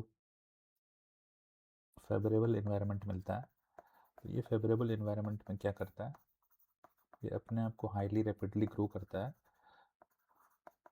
हाईली रैपिड ग्रोथ शो करता है, जिसके वजह से ये काफ़ी ऊंचे तक, ये कुछ फीट तक ये ग्रो कर जाता है, जिसको हम लोग बोलते हैं प्लाज्मोडियम। ओके, तो ये स्लाइम मोड की खास बात ये है, यही है। इसके लिए भी मैंने एक टैब ओपन करके रखा है, आई होप ये ये यूक्लिनॉइड्स है जो कि मैंने आपको बताया, है ना, ये ग्रीन कलर के दिख रहे होंगे पिगमेंट्स। तो these green colour pigments is similar to plants, जो कि प्लांट में भी प्रेजेंट होता है। एक टैब मैं खोल के रखा था, वो मुझे मिल नहीं रहा है। This is not that tab. Okay, anyway आप इसे सर्च करोगे स्लाइम मोड प्लाज्मोडियम तो आपको दिखेगा ऑरेंज कलर का एक ऑर्गेनिज्म दिखेगा, जो कि काफ़ी हाईली डिवाइडिंग नेचर का शो करता है वो। Okay, now coming back to our discussion, जब भी अनफेवरेबल इन्वायरमेंट मिलता है इसे, तो ये क्या करता है, इट जनरेट्स स्पोर्स ना। स्पोर्स सिर्फ यही जनरेट नहीं करता है, बहुत सारे बैक्टीरियल स्पीसीज जनरेट करता है, जो कि क्या होता है, वो अनफेवरेबल इन्वायरमेंट को उसे उसमें रजिस्ट कर पाए या उसे क्रॉस कर पाए, और जब भी फेवरेबल इन्वायरमेंट आता है फिर वो ग्रो कर पाए। तो बेसिकली इसका सेल वॉल है वो काफ़ी रेजिस्टेंट होता है, जो कि हाई टेम्परेचर और एक्सट्रीम इन्वायरमेंट को सर्वाइव कर सकता है ना, for survival of extreme environment. Okay, तो ये था स्लाइम मोड्स। अगला जो है हमारा फाइलम, वो फाइलम है प्रोटोजोआ। हाँ, प्रोटोजोआ जो है बेसिकली पैरासाइट्स और प्रेडेटर्स इसमें मोस्टली मिलते हैं। इसको फर्दर सब क्लास में डिवाइड किया गया है फाइलम को, और सब फाइलम में डिवाइड किया गया है। तो इसको जब आप देखोगे तो ये डिवाइडेड है एमीबियड, है ना, एमीबियड, देन फ्लैजिलेटेड, देन सीलिएटेड, और लास्ट जो है वो है स्पोरोजोन्स, है ना। ये 4 डिफरेंट क्लासेस में डिवाइड है ये फाइलम। और ये पार्ट किसका है, ये प्रोटोजोआ, ये याद रखिएगा आप, आई होप आपका कनेक्शन बना हुआ हो। ये प्रोटोजोआ पार्ट है किंगडम प्रोटिस्टा का। ओके, तो ये अब किंगडम प्रोटिस्टा में प्रोटोजोआ फाइलम के अंदर डिफरेंट डिफरेंट क्लासेस हैं, एमीबॉइड। तो इसमें होता क्या है, कुछ कुछ खास प्रॉपर्टीज़ हैं। तो बहुत सारे डिफरेंट जो क्लासेस हैं इसमें बहुत सारे, है ना, डिफरेंसेस होते हैं, बट कुछ एक की डिफरेंसेस इस बुक में मेंशन है, वही मैं भी यहाँ पे मेंशन कर रहा हूँ। ओके, तो एमीबॉइड में जो है एक स्यूडोपोडिया और फॉल्स फिट, फॉल्स फिट का फॉर्मेशन होता है सेल्स में। तो ये सेल्स करता क्या है, इसकी वजह से ये मूव करता एंड फूड फूड को कंज्यूम करता है ना। तो बेसिकली अगर मैं सेल्स को बनाऊं, ये देखो ये सेल्स हैं, ये समथिंग लाइक दिस, ये जो है फूड की तरह, है ना। तो ऐसे ही सूडोपोडिया बनता है और इसकी वजह से ये फूड एंड मूव सेल्स के अंदर इनगल्फ करता है। तो इसके एग्जांपल्स इज लाइक, आप देख सकते, एक है एग्जांपल इंटामीबा हिस्टोलाइटिका ना। इंटामीबा स्पीसीज जो है जेनस के, जो भी बैक्टीरिया है, Entamoeba histolytica is a species Entamoeba genus के अंदर। तो वो basically is belongs to the amoeboid class. और ये स्यूडोपोडिया बनाते हैं, और ये एक डिजीज कॉजिंग बैक्टीरिया भी है ह्यूमंस में। ओके, तो ये है Entamoeba. There is another class that is flagellated. Flagellated as name suggest, इसमें क्या होता है, फ्लैजुला, है ना, और ये भी डिजीज कॉज करता है। देयर इज डिजीज, इसको हम लोग बोलते हैं Trypanosoma.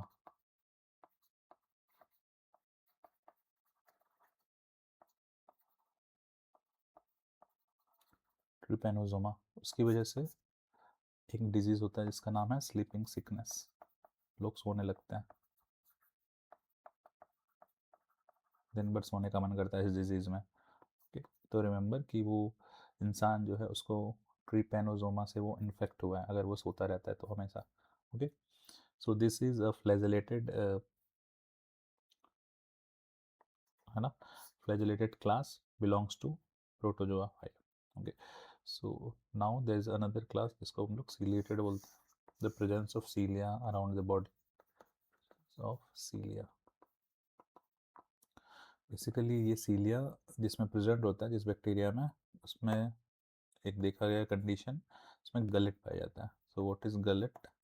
Gullet is nothing but a similar as mouth.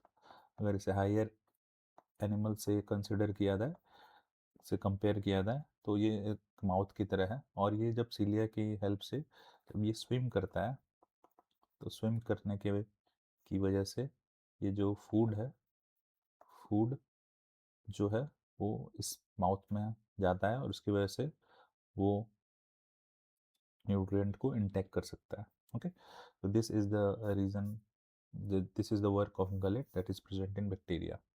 I hope आपको ये समझ में आई होंगी ये सारी चीज़ें। नाउ अभी आ जाओ स्पोरोजोन। स्पोरोजोन्स में क्या होता है, बेसिकली स्पोर्स,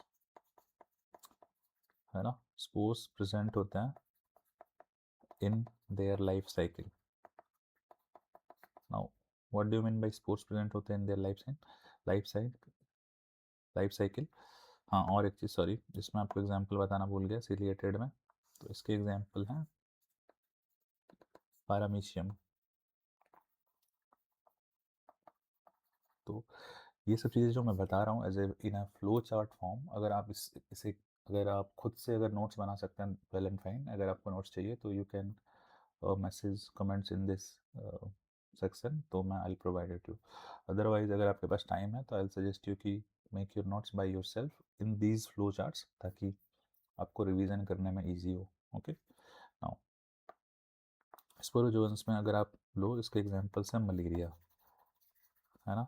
तो मलेरिया, आप जब लाइफ साइकिल देखोगे मलेरिया का, तो आप देखोगे कि ये मॉस्किटो जो है, मॉस्किटो जो रिलीज करता है दैट इज स्पोरोजॉइट्स ना into the body of humans, है ना। तो ये जो स्पोरोजॉइट्स है, ये इन्फेक्ट करता है लीवर को, है ना, और ये लीवर से जो है वो मीरोजॉइट्स रिलीज करता है। These merozoites is basically infect RBC, है ना। इसके डिफरेंट स्टेजेस होते हैं, trophozoites and then Scisont, and then it releases again merozoites. Okay, these merozoites again infected। ये साइकिल चलते रहता है कंटिन्यूएशन, जब तक इस मलेरिया को एलिमिनेट ना करें तो ये साइकिल चलते रहता है, और इसकी वजह से लोग जो है वो बीमार पड़ता है। ये मैं बहुत ही एक सुपरफिशियल लेवल पे मैं आपको एक्सप्लेन कर रहा हूँ, बट इन डेप्थ अगर मलेरिया का लाइफ साइकिल पढ़ोगे तो आपको पढ़ना पड़ेगा मॉस्क्यूटो के बारे में। Okay, but these are some of the crux of the life cycle. तो आपको इस लाइफ साइकिल में दिख रहा होगा कि स्पोरोजोइट्स प्रेजेंट होता है, तो दैट्स वाई इस क्लास को हम लोग बोलते हैं स्पोरोजोन्स। ओके, तो ये स्पोरोजोन बेसिकली आपको दिख रहा होगा कि ये फीड करता है लिविंग ऑर्गेनिज्म पे ही। ओके, तो we can call it as a parasites. Okay, so yeah, so these are some of the important points of kingdom protista। तो अभी तक हमने क्या क्या पढ़ा, किंगडम मोनेरा पढ़ लिया हमने, राइट। फिर हमने पढ़ा किंगडम प्रोटिस्टा,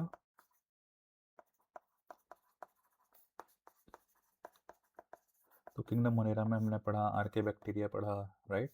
फिर हमने पढ़ा यू बैक्टीरिया, फिर हमने पढ़ा सेब के क्लासिफिकेशन में कितना तरह के क्लासेस होता है, राइट। विब्रियो पढ़ा, कॉकस पढ़ा, राइट, बैसिलस पढ़ा, एंड एक क्या पढ़ा, विब्रियो हो गया, कॉकस हो गया, बैसिलस हो गया, एंड स्पाइरेला। ठीक है, these are some of the सेब के बेसिस पे क्लासिफिकेशन पढ़ा था। फिर आर्किया यू बैक्टीरिया के बीच में क्या डिफरेंस है, ये एक्सट्रीम इन्वायरमेंट में पाया जाता है। फिर यू बैक्टीरिया के बारे में पढ़ा, वहाँ पे पढ़ा नाइट्रोजन फिक्सेशन बैक्टीरिया। फिर एक सिम्बायोटिक नाइट्रोजन फिक्सेशन बैक्टीरिया, क्या डिफरेंस होता है दोनों में, वो क्या रिक्वायरमेंट होता है। फिर हमने पढ़ा डिजीज़ कॉजिंग बैक्टीरिया, राइट। फिर हमने पढ़ा कि उसमें रिप्रोडक्शन कैसे होते हैं, है ना। These are the things that we have studied in bacteria. Now kingdom protista में हमने पढ़ा क्या क्या, हमने पढ़ा different classes, that is different phylum, chrysophytes पढ़ा, फिर हमने पढ़ा डाइनोफ्लैजिलेट्स पढ़ा, फिर हमने पढ़ा यूग्लिनोइड्स, फिर हमने पढ़ा क्या, स्लाइम मोड्स। ओके, फिर हमने पढ़ा क्या, फिर हमने पढ़ा प्रोटोजोआ, राइट। नाउ इस प्रोटोजोआ में फिर हमने पढ़ा डिफरेंट क्लासेस, दैट इज, अगर आपको याद हो तो ये होगा, फर्स्ट इज एमीबॉइड हमने पढ़ा, फिर हमने पढ़ा क्या पढ़ा, फ्लैजिलेटेड, रिमेंबर। इसमें जो डिजीज़ कॉजिंग बैक्टीरिया था ये याद रखना, क्योंकि वो एग्जाम में पूछे जा सकते हैं, है ना। तो ये हो गया फ्लैजिलेटेड पढ़ा, फिर हमने पढ़ा सीलिएटेड, राइट। फिर हमने पढ़ा स्पोरोजोन्स, जिसके एग्जांपल्स हमने पढ़े मलेरिया। तो these are some of the crux of kingdom Monera and kingdom Protista जो पढ़ा, जो कि एनसीईआरटी में ये इतने सारे डिटेल्स काफ़ी हैं जो एनसीईआरटी के हिसाब से हैं। मैं आपको सजेस्ट करूँगा कि ये लेक्चर देखने के बाद आप अगर हो सके तो एनसीईआरटी का बुक उसे एक बार रीड कर लो, you will easily understand all the aspect that is given in the book. Okay, now अभी आ जाओ किंगडम फंजाई।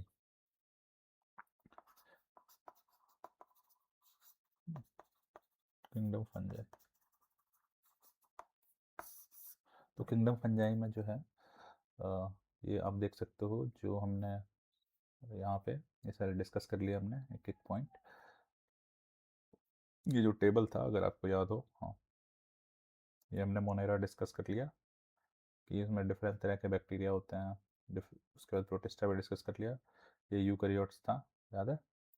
फिर अब अभी जो हम लोग डिस्कस करने वाले फंगस, ये भी क्या है, यूकैरियोट्स है। इसमें जो सेल वॉल हैं वो काइटिन्स के बने होते हैं, न्यूक्लियर मेम्ब्रेन ऑब्वियसली, क्योंकि ये यूकैरियोट्स है तो प्रेजेंट होंगे, और ये मल्टी लूज टिश्यू, और ये हेट्रोट्रॉप या सेप्रोफाइटिक या पैरासिटिक कंडीशन शो करता है।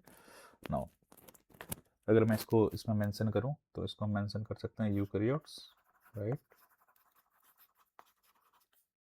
सेप्रोफाइट्स, राइट, याद रहेगा, saprophytes, it can B parasites also. Okay, now आप एक सिंपल ऑब्जर्वेशन किए होगे अपने किचन में, जो ब्रेड रहता है ना, ब्रेड ब्रेड में जो एक, अब देखोगे एक फंगस लग जाता है, वो बहुत स्मेल करता है, काफ़ी दिन तक अगर ऐसे छोड़ दो बहुत स्मेल करता है और उसमें फंगस लग जाता है ना। वो फंगस बेसिकली आपको एग्जाम्पल उसका, उसको जो हम लोग बोलते हैं राइजोपस बोलते हैं, है ना, जो कि उस चीज़ को ऑब्जर्व करके आप इमेजिन कर सकते हो कि फंगस का नेचर जो है वो किस तरीके से रहता होगा। ओके, नाउ अगर आप फंगस के मॉर्फोलॉजी को देखो तो फंगस जो है कैसा दिखता है, एक थ्रेड लाइक स्ट्रक्चर दिखता है ना, थ्रेड लाइक स्ट्रक्चर प्रेजेंट रहता है। तो उसको हम लोग जो बोलते हैं ओवरऑल जो है उसको बोलते हैं हम लोग माइसीलिया, है ना।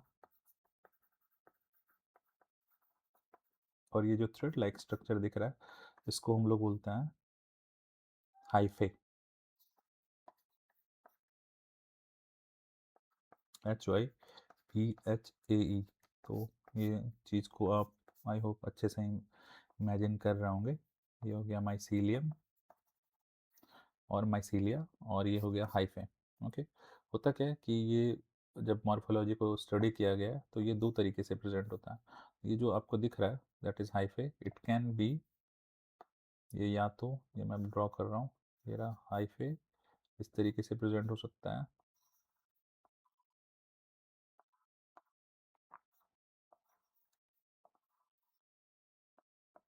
है ना, या फिर एक इस तरीके से प्रेजेंट हो सकता है।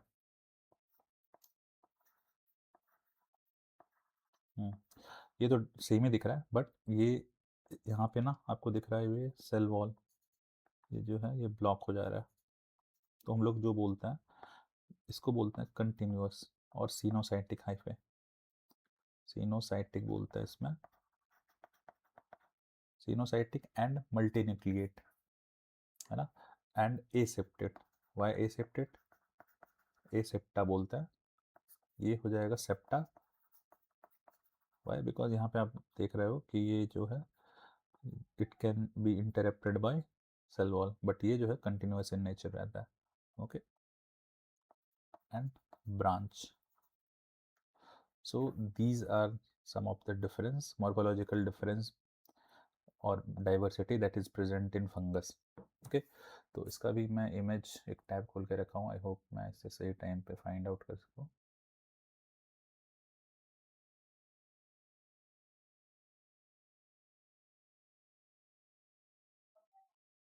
सही ये है, हाँ, ये आप देख सकते हो, ये भी नहीं है, एक मिनट।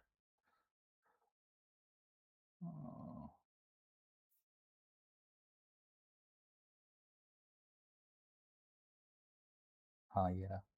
ओके, ये देखो, ये फंगस है, ये आपको सिनोसाइटिक हाइफे, है ना, ये देखो यहाँ पे ये इंटरप्शन है, इसको हम लोग बोल रहे हैं सेप्टेट हाइफे। ओके, तो दीज आर द डिफरेंस जो मैंने अभी डिस्कस किया आपको।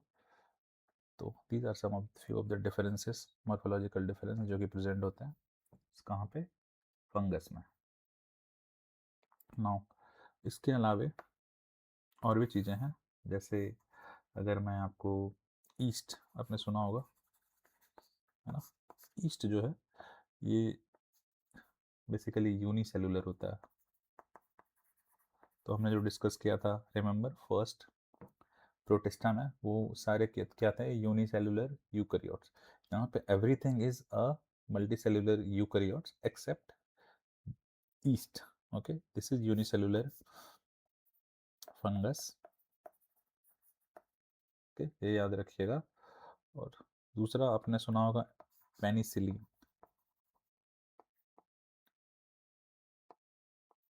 पेनिसिलिन जो है एक एंटीबायोटिक है, राइट। ये पेनिसिलियम एक फंगस है, उससे ही ये मिलता है हमें। ओके, तो इससे देखो बहुत सारे क्वेश्चंस बन सकते हैं कि फॉर एग्जांपल अगर मैं आपसे पूछूं कि चार ऑप्शंस दे दिए गए हों और फंगाई का जो है मॉर्फोलॉजी कैसा है, तो वो ऑप्शन में ये लिखे कि aseptate and branched, septate and branch, something like that, जो कि आपको कंफ्यूज करे, जिसकी वजह से और ऑप्शन बहुत ही क्लोजली नजर आएंगे। तो आप, आई होप आप ये इस इमेज को अगर आप अपने ब्रेन में रखोगे तो क्वेश्चन सॉल्व हो जाएंगे। Now coming back to the other features, reproduction.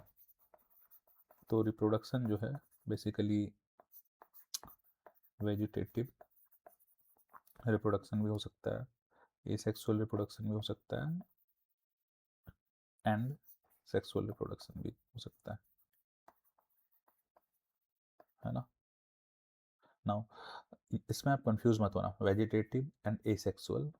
तो देखो वेजिटेटिव और एसेक्सुअल जो है genetically both are similar, right, लेकिन जो मेथड्स ये यूज़ कर रहे हैं उसके बेसिस पे हम लोग इसको वेजिटेटिव एंड एसेक्सुअल बोलते हैं, but genetically they are the same compare to sexual reproduction.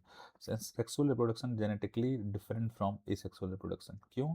क्योंकि सेक्सुअल रिप्रोडक्शन में दो न्यूक्लियस जो हैं वो काइंड ऑफ एक दूसरे से फ्यूज़ होते हैं और फिर वहाँ पे डिफरेंट काइंड ऑफ रिकॉम्बिनेशन होता है, और जो फाइनली जो भी स्पोर्ट्स बनते हैं, है ना, तो वो जो रहता है वो डिफरेंट रहता है।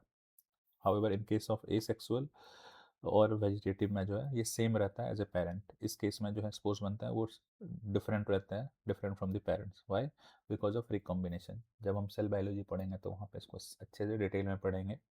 नाउ तो वेजिटेटिव में कौन कौन से प्रोसेस यूज़ होता है? एक फ्रेगमेंटेशन होता है, जो फ्रेगमेंटेशन यूज़ करते हैं, फिर फिजन यूज़ करते हैं, और एक जो होता है वो है बर्डिंग। अगर आपको इस टर्मिनोलॉजी का मतलब नहीं पता तो मैं बता देता हूँ। फ्रेगमेंटेशन में क्या होता है? फ्रेगमेंटेशन में अगर कोई फंगस है, राइट, अगर ये these are the some fungus, तो कोई एक फ्रेगमेंट जो है वो टूट सेपरेट हो गया, है ना, ये सेपरेट हो गया ये fragment, this grows into a whole plant. Okay, so this is known as a fragmentation. Now fission में क्या होता है? फिजन में डिफरेंट मेथड यूज होता है से। तो यहाँ पे फिजन में बेसिकली एक एक कॉन्शियस डिसीजन होता है फंगस का कि वो एक पर्टिकुलर स्ट्रक्चर को वो डिवाइड करने लग जाते हैं। वो डिवाइड करने के बाद फिर ये सेपरेट हो जाते हैं खुद से, और ये सेपरेट होने के बाद फिर एक होल प्लांट बन जाता है, सॉरी होल फंगस बन जाता है, दैट इज फिजन। ओके, बर्डिंग में भी यहाँ पे जो एक पर्टिकुलर बर्ड्स फॉर्म्ड होता है, एंड फॉर्म्ड होने के बाद ये बर्ड्स एक पर्टिकुलर स्ट्रक्चर होता है, ये बर्ड्स जो है वो फिर बाहर निकल जाते हैं प्लांट के बॉडी से, they grow into whole plant, है ना। तो they all are genetically same, right, but जो मेथड्स जो यूज़ कर रहे हैं उसके बेसिस पे इसको क्लासिफाई किया गया है। ओके, इस कॉन्सेप्ट्स को आप याद रखिएगा। जेनेटिकली सेम मीन्स ये जेनेटिकली सेम होंगे पेरेंट्स से। ओके, यहाँ पे कोई न्यूक्लियस का कोई रोल नहीं है, डीएनए का कोई रोल नहीं है कि मतलब वो थोड़ा सा अलग हो जाए अपने पेरेंट्स से क्रॉसिंग ओवर्स की वजह से, जो कि सेक्सुअल रिप्रोडक्शन में ऐसा होता है। ओके, तो ये बस फिलहाल इतना याद रखें कि दे, अगर आपको समझ में नहीं आ रहा है तो they all are same as parent, इधर वेजिटेटिव हो चाहे एसेक्सुअल हो। ओके, नाउ एसेक्सुअल्स में क्या है, पर्टिकुलरली स्पोर्ट्स का रोल होता है। तो भाई स्पोर्ट्स कौन कौन सा है? वो स्पोर्ट्स हैं कॉनिडियो फोर्स या फिर कॉनिडिया बोलते हैं। ओके, दूसरा है स्पोरेंजियो फोर्स।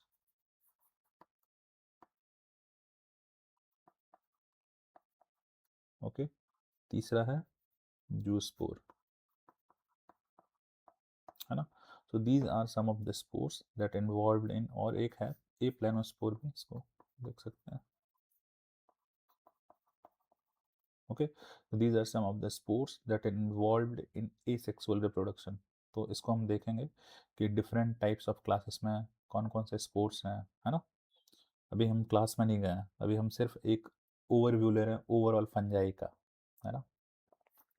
सेक्सुअल रिप्रोडक्शन में आप देखोगे तो होता क्या है कि दो सेल्स जो हैं, दो फंगल सेल्स एक दूसरे से फ्यूज़ करते हैं। ओके, फ्यूज़ करने के बाद they create a cytoplasmic fusion, है ना। जब ये साइटोप्लाज्मिक फ्यूजन होता है इसको हम लोग बोलते हैं प्लाज्मोगेमी, है ना। ये प्लाज्मोगेमी होने के बाद, साइटोप्लाज्मिक फ्यूजन होने के बाद, then they will do a nuclear fission. जब ये न्यूक्लियस फिजन होता है, न्यूक्लियस एक दूसरे से जुड़ जाते हैं, तो बेसिकली जो प्लांट बॉडी है वो हैप्लॉइड होता है। हैप्लॉइड एंड डिप्लॉइड में डिफरेंस आपको पता होना चाहिए, अगर नहीं पता है तो समझिए कि बेसिकली हैप्लॉइड का कंडीशन लोअर यूकैरियोट्स में पाया जाता है ना। तो फंगस में आप देखोगे कि जो क्रोमोसोम है, chromosome it exist in a single form, हाँ, है ना। जो क्रोमोसोम, अगर दो क्रोमोसोम है, दो टू डिफरेंट क्रोमोसोम, तो दोनों डिफरेंट क्रोमोसोम है वो सिंगल फॉर्म में एग्जिस्ट करेंगे, that is known as haploid. But in case of diploid, इस केस में क्या होगा, जो क्रोमोसोम होंगे वो डुअल फॉर्म में एग्जिस्ट करेंगे, बस यही डिफरेंस है। ओके, सो इसको हम लोग बोल देते हैं 2n, दैट्स वाई इसको हम लोग डिनोट भी करते हैं 2n से, और इसको हैप्लॉइड को हम लोग डिनोट कर देते हैं n से। तो ये याद रखना। Similar goes to fungus. Fungus में क्या हो रहा है, प्लाज्मोगेमी हुआ, और फिर जब ये न्यूक्लियस का फ्यूजन हुआ, तो fungus initially it was n, है ना, सिर्फ सिंगल क्रोमोसोम था n। उसके बाद क्या हुआ, जब फ्यूज हुआ, प्लाज्मोगेमी हुआ, प्लाज्मोगेमी के बाद क्या होगा, न्यूक्लियर फ्यूजन हुआ जिसको हम लोग करियोगेमी बोलते हैं. This is the technical term that usually biologist use. तो इसको आपको थोड़ा बहुत आइडिया होना चाहिए इसका मतलब क्या होता है. ये करियोगेमी की वजह से न्यूक्लियस का फ्यूज़न हुआ. यहाँ पे बॉडी एन था, ये एन एन फ्यूज़ हुआ. तो पहले तो ये इनिशियली एन प्लस एन के फॉर्म में रहा, एन प्लस एन के फॉर्म में. देन ये करियोगामी हुआ यानी कि 2n बन गया, ये फ्यूज़ हुआ. Then what happened, then they do meiosis. This meiosis will form spores, और ये spores eventually they have a N. N जो बेसिकली इनिशियली कैसा था, एन था, फिर बाद में ये एन में ही कन्वर्ट हो गया. ओके, एन फॉर्म्स ऑफ और haploid forms of fungus, right. तो ये मियोसिस को हम लोग बोलते हैं रिडक्शनल डिवीजन. एक और नाम देते हैं हम लोग रिडक्शनल डिवीजन. रिडक्शनल डिवीजन इसलिए बोलते हैं क्योंकि यहाँ पे देखो आप, डिप्लॉयड कंडीशन एग्जिस्ट हुआ, फिर डिप्लॉयड कंडीशन के बाद ये मियोसिस हुआ जिसको हम लोग रिडक्शनल डिवीजन बोलते हैं. वो 2n से फिर n हो गया, है ना, यानी कि हैप्लॉइड फॉर्म, डिप्लॉयड फॉर्म से हैप्लॉइड फॉर्म हो गया. Okay, so these are the methods of sexual reproduction that occurs in किसमें, फंगस में. नाउ अभी जो सेक्सुअल रिप्रोडक्शन हमने पढ़ा, इसमें एक होता है डाइकैरियन फेज. तो डाइकैरियन फेज में क्या होता है, देयर इज टू पॉसिबिलिटीज. तो टू पॉसिबिलिटीज क्या हुआ यहाँ पे, जैसे प्लाज्मोगैमी प्लस करियोगैमी होने के बाद क्या बना, स्पोर्स बना, है ना. बहुत ही ये प्रोसेस अगर बहुत ही रेडली, बहुत ही जल्दी हो गया तो द डाइकैरियन फेज जो है वो एग्जिस्ट नहीं करेगा. No dikaryon phase. ओके,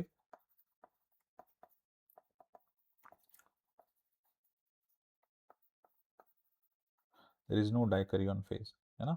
लेकिन दूसरे केस में क्या होता है, जब ये prokaryote, I mean plasmogamy plus karyogamy, prokaryotes नहीं, प्रोकैरियोट्स तो हम लोग ने सिर्फ किंगडम किसमें पढ़ा, मोनेरा में. यहाँ पे सिर्फ यूकैरियोट्स की बातें हो रही हैं. प्लाज्मोगेमी एंड करियोगेमी होने के जस्ट इंटरवल में क्या होगा, ये प्लाज्मोगेमी जो है वो n प्लस एन के फॉर्म में काफ़ी टाइम तक ये रहेगा. ओके, तो इसको हम लोग जो बोलते हैं डाइकैरियन फेज. क्योंकि यहाँ पे क्या हुआ है, साइटोप्लाज्मिक फ्यूजन तो हुआ है बट न्यूक्लियस का फ्यूजन नहीं हुआ है. बट दिस डाइकैरियन फेज किसी किसी फंगस में काफ़ी देर तक रहता है ना. जैसे अगर आपको बताऊं तो एस्कोमाइसिटीज, ये क्लासेस हैं, ये हम पढ़ेंगे. एंड बेसिडियोमाइसिटिस, इस क्लासेस के बारे में पढ़ेंगे कि इसकी खास बातें क्या है अभी. बट ये मैं, क्योंकि ये एक ओवर ऑल बेसिकली ओवरव्यू ले रहे हैं तो दैट्स वाई ये जानना जरूरी है. नाउ, तो अब तक हमने क्या क्या जान लिया, अगर फिर से एक बार रिवीजन देखें तो किंगडम फंजाई में, किंगडम फंगस में हमने जाना कि ये यूकैरियोट्स है और ये आपका स्पोरोफाइट्स है. इसमें ब्रेड के बारे में जाना कि ब्रेड में मॉर्फोलॉजी जाना कि क्या होता है सेप्टेट एंड एसेप्टेट, और सिनोसाइटिक क्या होता है, डिफरेंस क्या है. फिर हमने जाना ईस्ट के बारे में, ये यूनिसेलुलर होता है. फिर पेनिसिलियम, पेनिसिलिन रहता है, और वो पेनिसिलियम एंटीबायोटिक, पेनिसिलिन एंटीबायोटिक जो रिलीज होता है, बनता है वो किस ईस्ट से बनता है, पेनिसिलियम से. तो ये आप थोड़ा बहुत आइडिया रखना. फिर रिप्रोडक्शन के बारे में पता चला कि क्या डिफरेंस है वेजिटेटिव, एसेक्सुअल, सेक्सुअल. फिर हमने डाला हैप्लॉइड और डिप्लॉइड क्या होता है कंडीशन. फिर हमने डाला डिफरेंट स्पोर्ट्स, है ना, सेक्सुअल रिप्रोडक्शन के स्पोर्ट्स. नाउ सेक्सुअल रिप्रोडक्शन के भी एक स्पोर्ट्स होता है, जब ये फ्यूज होता है इसको बोलते हैं हम लोग, जब दो स्पोर्ट्स फ्यूज होते हैं they form a zygospore.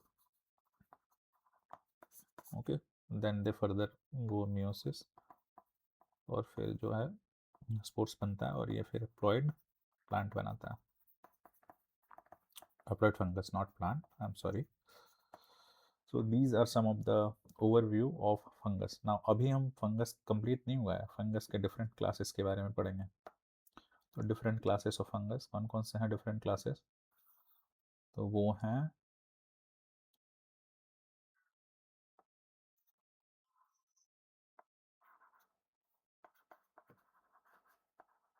Phycomycetes, फिर हम लोग जानेंगे Ascomycetes, फिर हम लोग जानेंगे बेसिडियोमाइसिटीज।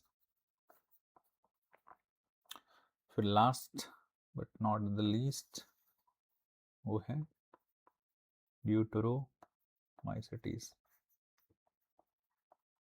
ओके, तो ये डिफरेंट बायोलॉजिकल क्लासिफिकेशन एक एक का हम कैरेक्टरिस्टिक्स जानने का कोशिश करेंगे, समझने का कोशिश करेंगे।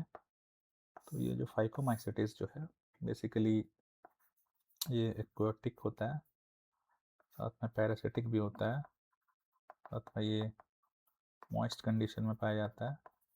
Okay, these are some of the characteristics. कहाँ पे इसका हैबिटेट होता है, इस तरीके का हैबिटेट होता है।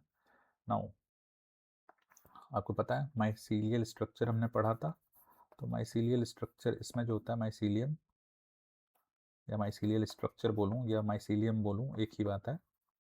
तो माइसीलियल स्ट्रक्चर जो है वो किस तरीके से एग्जिस्ट करता है, ये होता है एसेप्टेट एंड सिनोसाइटिक।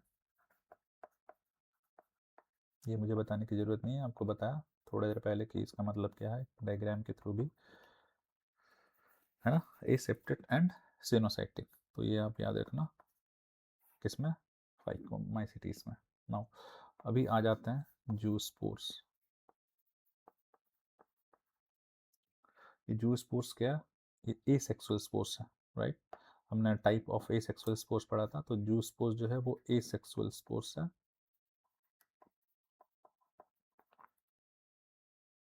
ओके,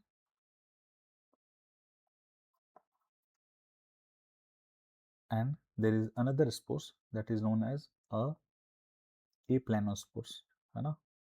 अगर मैं एक और स्पोर्स है दैट इज aplanospores।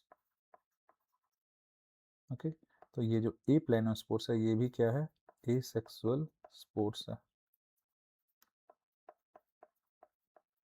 नाउ ये दोनों स्पोर्स में डिफरेंस क्या है, डिफरेंस ये है कि जो स्पोर्स है वो मोटाइल होता है, एंड एसेक्सुअल स्पोर्स जो है that is aplanospores that is non motile.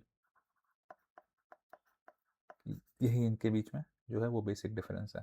Okay, तो this is a zoospore is a motile spores whereas aplanospore is a non-motile spores. Okay, now sexual spores जो होते हैं वो होता है zygospores। मैं आपको सजेस्ट करूंगा कि आप भी अगर फ्लो चार्ट के फॉर्म में बना लें तो चीज़ों को रिवाइज करने में इजी हो जाती है। ये सब चीज़ें अगर आप मेडिकल का प्रिपरेशन कर रहे हो या कोई भी एग्ज़ाम का प्रिपरेशन कर रहे हो, तो अगर आप इसे in terms of flow chart के फॉर्म में बनाएंगे तो काफ़ी कम स्पेस में जो है काफ़ी सारी चीज़ें आ जाएंगी, तो आप उसको मेमोराइज करने में आप उसके ईजी पड़ेगा आपके लिए, है ना। no. इसमें क्या होता है बेसिकली जो हमने स्पोर्ट्स के बारे में पढ़ा पहले, ये इंडोजेनसली प्रोड्यूस्ड होता है। तो इंडोजेनसली मीन्स सॉरी, बेसिकली जो भी स्पोर्ट्स होंगे वो किसी पर्टिकुलर अंदर पर्टिकुलर कवरिंग से वो होंगे, है ना। तो उसको बोलते हैं हम लोग इंडोजेनसली, और एक अनदर टर्म होता है एक्सोजेनसली। जो स्पोर्ट्स प्रोड्यूस होंगे उसमें कोई कवरिंग नहीं होगा, किसी पर्टिकुलर कवरिंग के अंदर वो प्रोड्यूस नहीं होगा। So that's the difference. तो इसको अगर एग्जांपल लें हम लोग, example is Mucor Rhizopus and Albugo. Albugo is a parasite, ये याद रखिएगा, और Rhizopus is a bread fungi. ये डायरेक्ट क्वेश्चंस कभी कभी पूछे जाते हैं कि राइजोपस को हम लोग किस तरीके के फंजाई बोलते हैं, या ये म्यूकर जो है किस क्लास में आता है ना, अल्ब्यूगो किस क्लास में आता है। तो ये आई होप आपको ये सारी चीज़ें बातें समझ में आई होंगी। तो आप बस कोशिश कीजिए कि आप इसे थोड़ा याद करने का कोशिश करें। नाउ अब आते हैं एस्कोमाइसिटिस। एस्कोमाइसिटिस को हम लोग जो बोलते हैं उसको हम लोग सैक फंगस भी बोलते हैं। ओके, पेनिसिलिन जो है, पेनिसिलियम जो फंगस है वो इसी क्लास के अंदर आता है। ओके, तो ये याद रखिएगा, Penicillium belongs to Ascomycetes class. Saprophytes ने स्टार्टिंग में ही डिस्कस कर लिया, तो कि सारे फंगस जो है वो सेप्रोफाइट्स हो सकते हैं, या कुछ उसमें से कुछ डिकम्पोजर भी हो सकते हैं। ओके, नाउ अभी इसका माइसीलिया का कैसा होगा। माइसीलिया जो है, हमने इसके पहले जो क्लास पढ़े थे, क्या, फाइकोमाइसिटिस, उसमें माइसीलिया कैसा था, वो माइसीलिया था आपका coenocytic, right, unbranch coenocytic continuous. लेकिन इस केस में क्या होगा, इस केस में माइसीलिया ब्रांच्ड एंड सेप्टेड। बल्कि इस केस में नहीं, आने वाले सारे केसेस यानी कि सारे क्लासेस में जो है वो माइसीलिया का जो टाइप रहेगा वो रहेगा ब्रांच्ड एंड सेप्टेड। ये आप चीज़ों को ध्यान में रखना। सिर्फ फाइकोमाइसिटिस में ही कंटिन्यूअस और एसेप्टेड माइसीलिया पाया जाता है, या कंटिन्यूअस और एसेप्टेड हाइफा पाया जाता है। ओके, नाउ इसमें क्या होता है, अब अगर इसके स्पोर्स के बारे में डिस्कस करें, तो स्पोर्स इसमें asexual spores and sexual spores दोनों हो सकते हैं। तो एसेक्सुअल स्पोर्स जो हैं वो है कॉनिडियोफोर्स,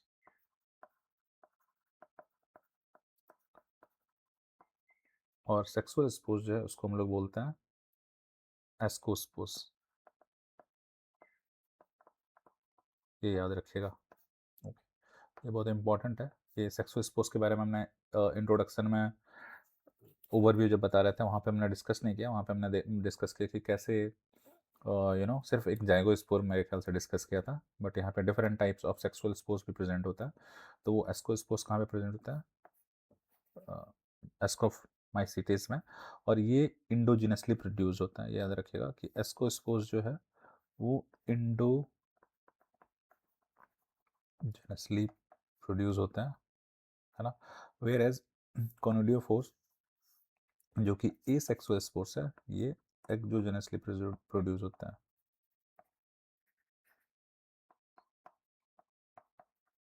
तो ये याद रखिएगा। पिछले क्लास में जो हमने पढ़ा था फाइकोमाइसिटिस में, यहाँ पे हमने पढ़ा था कि एसेक्सुअल स्पोर्स जो है वो इंडोजेनसली प्रोड्यूस होता है। ओके, बट इस केस में एसेक्सुअल स्पोर्सेस एक्सोजेनसली प्रोड्यूस हो रहे हैं, और सेक्सुअल स्पोर्स जो है वो इंडोजेनसली प्रोड्यूस हो रहे हैं। तो इस बातों को आप थोड़ा ध्यान में रखिएगा। तो इसमें एक और ऑर्गेनिज्म है, that is morals and truffles, जो कि बुक में मेंशन है। तो मॉरल्स एंड ट्रफल्स जो है वो एज ए फूड यूज़ होता है। तो ये याद रखिएगा, food morels and truffles belongs to which class. तो ये आप याद रखिएगा, एस्कोमाइसिटिस। तो ऐसे क्वेश्चंस बन सकते हैं, direct question, morels and truffles belongs to which class of fungi. So 4 options रहेंगे डिफरेंट फंजाई के, and you need to choose one of the options. तो इस तरीके से आप इसे सही कर सकते हो। इसके एग्जाम्पल्स हैं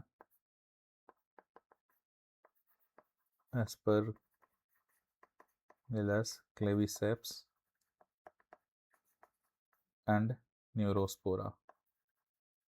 इसके अलावा और भी एग्जाम्पल्स होंगे, but there are 3 examples that is mention in the book. तो ये आपको याद रहना ही चाहिए। Okay, so these are 2 classes that we have already discussed, कौन कौन से, phycomycetes and ascomycetes. Now we move to a basidiomycetes। तो basidiomycetes में क्या होता है, इसमें जो इंक्लूडेड है वो है मशरूम। इसके पहले वाले में दैट इज एस्कोमाइसिटीज में ईस्ट इंक्लूडेड था, राइट, मैंने मेंशन किया था ईस्ट नहीं, तो इसको मैं मेंशन कर देता हूँ इधर, ईस्ट। तो आप कोशिश कीजिएगा कि कंपैरेटिव स्टडी करें। तो कंपैरेटिव स्टडी से ये भी होगा कि जो आपको पिछले वाले काइंड ऑफ जो भी चैप्टर्स भी इमेजिन कर लो, या फिर पिछले टॉपिक्स जो पढ़ा, अगर आप उससे कंपेयर करो तो वो चीज़ें ज़्यादा देर तक याद रहेंगी। तो इसमें ईस्ट इंक्लूडेड थे, पेनिसिलियम इंक्लूड थे, किसमें, एस्कोमाइसिटिस। अगर मैं आपको बोलूँ कि पहले रिकॉल करो फाइकोमाइसिटिस, उसमें क्या क्या थे, तो उसमें थे आपका, अगर याद हो तो राइजोपस थे, है ना। तो इस तरीके से कंपेरेटिव स्टडी करके आप खुद को प्रिपेयर कर सकते हैं एग्जाम के लिए। नाउ मशरूम्स, इसको हम लोग बोलते हैं ब्रैकेट फंजाई भी बोलते हैं, समझे। ये सॉइल या ट्री, है ना, ट्री लॉग जो होता है उसमें ग्रो कर सकता है ना। रस्ट एंड स्मट्स, तो रस्ट एंड स्मट जो है बेसिकली प्लांट में ये होता है, प्लांट के लीफ में होता है। तो ये डिजीज़ होता है rust and smut, type of A disease that is caused by basidiomycetes. तो इसमें जो है ये पैरासिटिक इन नेचर होता है, क्योंकि प्लांट्स पे ये डिपेंड करता है, and plant is a living being. Now इसमें एसेक्सुअल रिप्रोडक्शन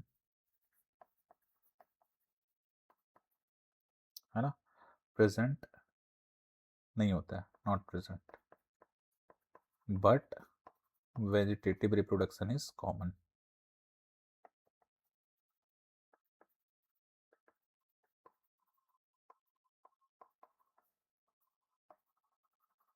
ओके, जो कि वेजिटेटिव रिप्रोडक्शन जो कि ये बहुत ही कॉमन होता है।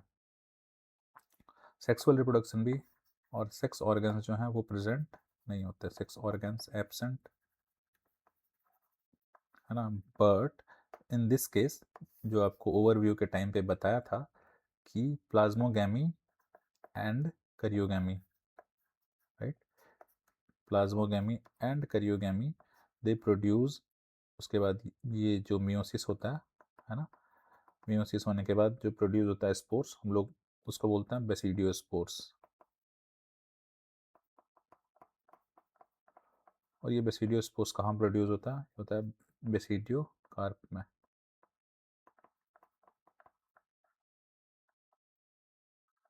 और बेसिडियो कार्प में कैसे प्रोड्यूस होता है, जो नेचर ऑफ स्पोर्स रहता है वो एक्सोजेनस इन नेचर रहता है ना, एक्सोजेनसली प्रोड्यूस होता है। ये तो मैंने बता दिया आपको difference, what do you mean by exogenous and endogenous.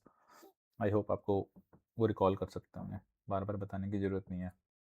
और इसके एग्जांपल्स जो हैं वो हैं, अगर आप याद रखो तो ओगैरिकस, ओस्टिलागो एंड पुशीनिया। पुशीनिया की वजह से रस्ट डिजीज़ होता है, ओस्टिलागो की वजह से स्मट डिजीज़ होता है। These are some of the examples of किसका, बेसिडियोमाइसिटिस, राइट। तो आपको पता चलेगा कि इसमें क्या क्या खास कैरेक्टरिस्टिक्स ऑफ पता चल गया तीनों के, phycomycetes, basidiomycetes and ascomycetes, right. Now the last one is deuteromycetes. इसमें जो है बेसिकली सेक्सुअल रिप्रोडक्शन होता ही नहीं है, okay, no sexual reproduction, got it. तो no sexual reproduction in this case deuteromycetes. बाकी मैंने आपको ऑलरेडी बता चुका हूँ कि सेप्टेट एंड ब्रांच्ड सब में होंगे एक्सेप्ट किसमें, स्टार्टिंग में जो पढ़ा था फाइकोमाइसिटिस, वहाँ पे ए सेप्टेट एंड सिनोसाइटिक माइसिलियल स्ट्रक्चर होंगे। वेरएज इसमें भी मैंने यहाँ पे मेंशन नहीं किया, इसमें भी जो है होंगे, क्या कैसे होंगे, ए सेप्टेट, ए सेप्टेट नहीं होंगे, septate, right, septate and branched mycelia. तो ये आप याद रखना। Now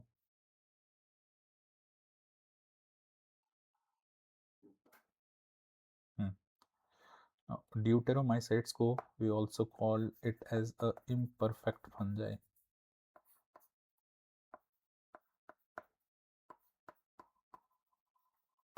Okay, this is also known as imperfect fungi. Why? Because यहाँ पे ना सेक्सुअल रिप्रोडक्शन का कोई लेना देना नहीं है, no sexual reproduction involve. Asexual spores present होता है ड्यूटेरोमाइट्स में, दैट इज कॉनिडिया। बट कभी कभी होता क्या है कि बहुत सारे फंगस का डिस्कवरी हो गया हुआ रहता है, बट उसके ए सेक्सुअल रिप्रोडक्शन तो पता चल जाता है, बट सेक्सुअल रिप्रोडक्शन जो है वो काफ़ी टाइम के बाद या थोड़ा बहुत स्टडी करने के बाद पता चलता है, फिर उसको दूसरे क्लास में शिफ्ट कर दिया जाता है, इधर फाइकोमाइसिटिस या एस्कोमाइसिटिस या बेसिडियोमाइसिटिस, ओके। तो इसलिए इसको हम लोग बोलते हैं इम्परफेक्ट फंजाई। ये भी parasites and decomposer, mostly fungus जो है वो, है ना, हेटरोट्रोप्स ही होते हैं, जो हमने डिस्कस किया था स्टार्टिंग में। इसका एग्जाम्पल है Alternaria,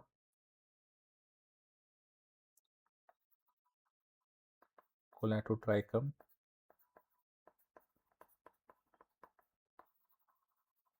and trichoderma. So these are different types of fungus और different types of classes of fungus जिसके बारे में हमने डिस्कस किया. ओके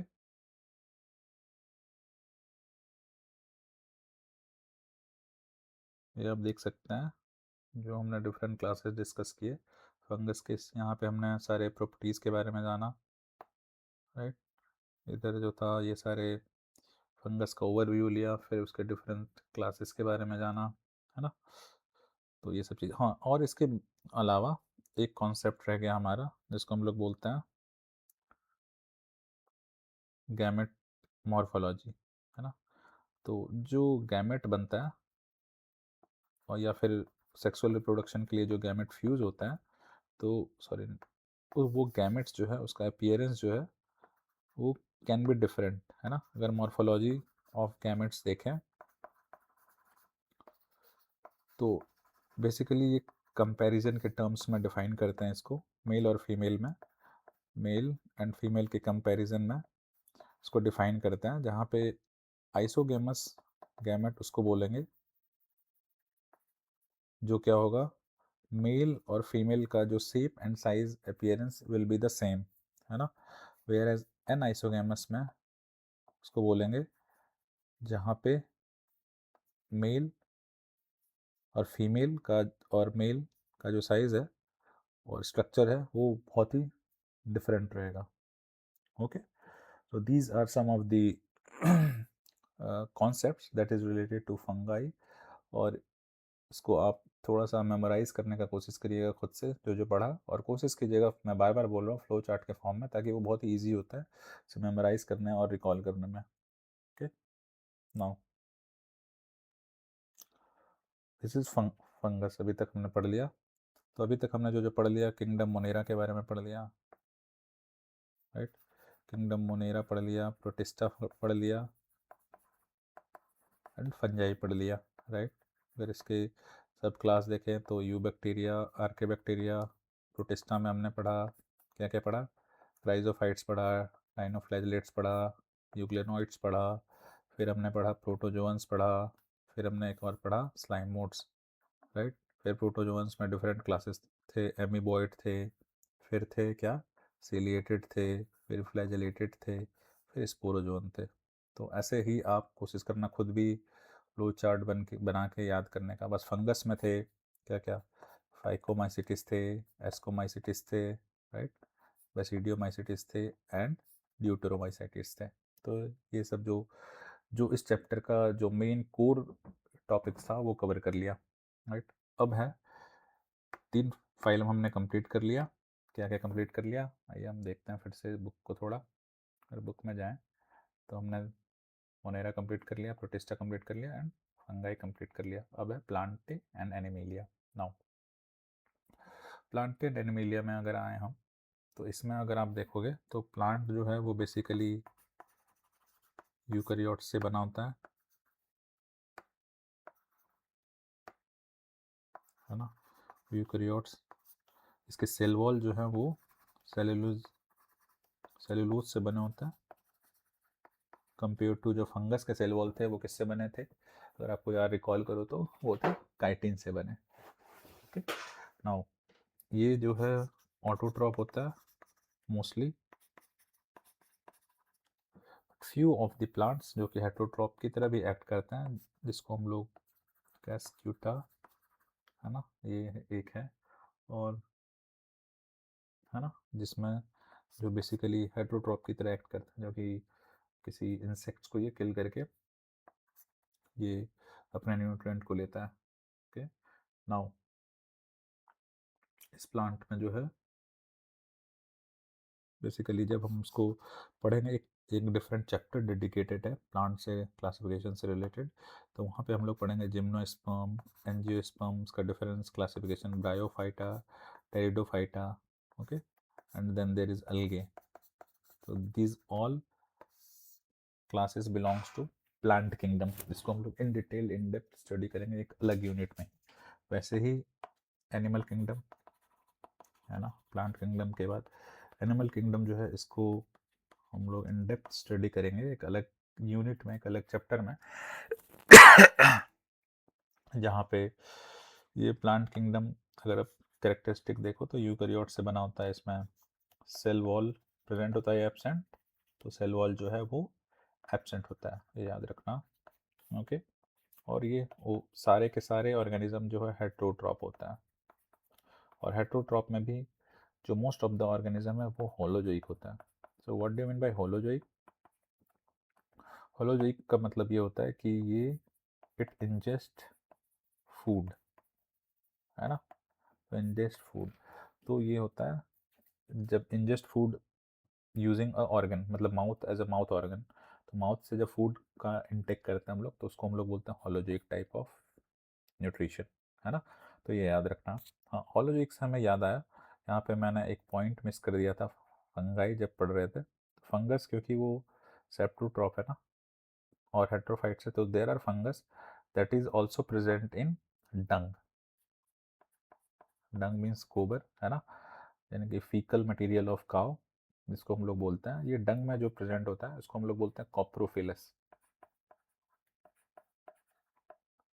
तो ये टर्मिनोलॉजी याद रखिएगा कि ये कॉप्रोफिलस जो टर्मिनोलॉजी है उसका यूज़ इस तब करते हैं जब कोई भी बैक्टीरिया या फिर कोई फंगस जो है वो गोबर में ग्रो करते हैं, गोबर को एज ए न्यूट्रिएंट यूज़ करके उस पर ग्रो करते हैं, तो हम लोग उसको बोलते हैं कॉप्रोफिलस। तो ये याद रखिएगा, ये बहुत ही इंपॉर्टेंट टर्मिनोलॉजी है, ये एग्जाम्स में पूछे जा सकता है। Now coming back to our discussion, now animal kingdom जो हमने बताया वो सेल वॉल, इसमें भी डिफरेंट टाइप्स ऑफ फाइलम्स हैं, फाइलम काइंड ऑफ पोरीफेरा, है ना, सीलेंटेरेट्रा, तो इसको हम लोग पढ़ेंगे इन डेप्थ जब पूरे यूनिट्स जो है एक चैप्टर डेडिकेटेड रहेगा इस प्लांट एनिमल किंगडम के लिए। ओके, नाउ इसके अलावा एक चीज़, एक इम्पॉर्टेंट टर्मिनोलॉजी है जिसको हम लोग बोलते हैं वायरस, फिर उसके बाद है हमारे पास वायरॉइड्स, फिर एक है हमारे पास प्रायंस, एंड फिर है हमारे पास लाइकेंस, है ना। तो ये सब जो है एक यूनिक नेचर शो करता है, जो कि इसको हम लोग consider as a living beings, तो नॉर्मल ट्रेडिशनल जो हम लोग क्लासिफिकेशन देख रहे हैं इसमें इसको इंक्लूड नहीं किया गया है। तो भाई क्यों नहीं किया गया है? क्योंकि इसका स्ट्रक्चर जो है और जो इसका बिहेवियर है वो एक नॉर्मल लिविंग बींग की तरह नहीं है ना। तो कैसा है भाई? तो जब वायरस को आप देखोगे तो वायरस को हम लोग एक फ्लू की टर्म्स में भी बोलते हैं हम लोग, और आपको रिसेंटली कोरोना वायरस आपने सुना ही होगा 2021 2022 में, तो ये काफ़ी, है ना, काफ़ी स्प्रेड हुआ था लोगों में, तो उसी के बारे में हम लोग पढ़ने वाले हैं, वो वायरस एक्चुअली है क्या। तो वायरस का जो स्ट्रक्चर है उसमें न्यूक्लिक एसिड प्रेजेंट होता है। अगर आप स्ट्रक्चर देखोगे वायरस का, मैं अगर एक स्ट्रक्चर बनाऊँ तो ये जो न्यूक्लिक एसिड प्रेजेंट होता है ये एक कवर से कवरिंग होता है, इसका आउटर लेयर ऑफ कवरिंग, जो कि ये बना होता है किससे? कैप्सिड से बना होता है ना। तो कैप्सिड जो है वो प्रोटीन स्ट्रक्चर होता है। ओके, एंड इसका यूनिट यानी कि एक यूनिट जो है इसको बोलते हैं हम लोग कैप्सोमियर। तो यानी कि सारे कैप्सोमियर्स मिल के क्या बनता है? कैप्सिड बनता है। ओके, तो सारे कैप्सिड, और ये कैप्सिड जो है कवरिंग है किसका? न्यूक्लिक एसिड्स का। तो ये न्यूक्लिक एसिड्स जो है, न्यूक्लिक एसिड्स जिसको मैं एन से डिनोट कर रहा हूँ, ये एक जेनेटिक मटेरियल की तरह एक्ट करता है, राइट। ऑर्गेनिज्म में भी एक्ट करता है और वायरस में भी एक्ट करता है, बट डिफरेंस ये है कि ऑर्गेनिज्म जो हम लोग अभी क्लासिफिकेशन में पढ़े वहाँ पे जो जेनेटिक मटेरियल होता है वहाँ पे 99.99 केसेस, ऑलमोस्ट 100% केसेस में जो जेनेटिक मटेरियल होता है वो होता है डीएनए।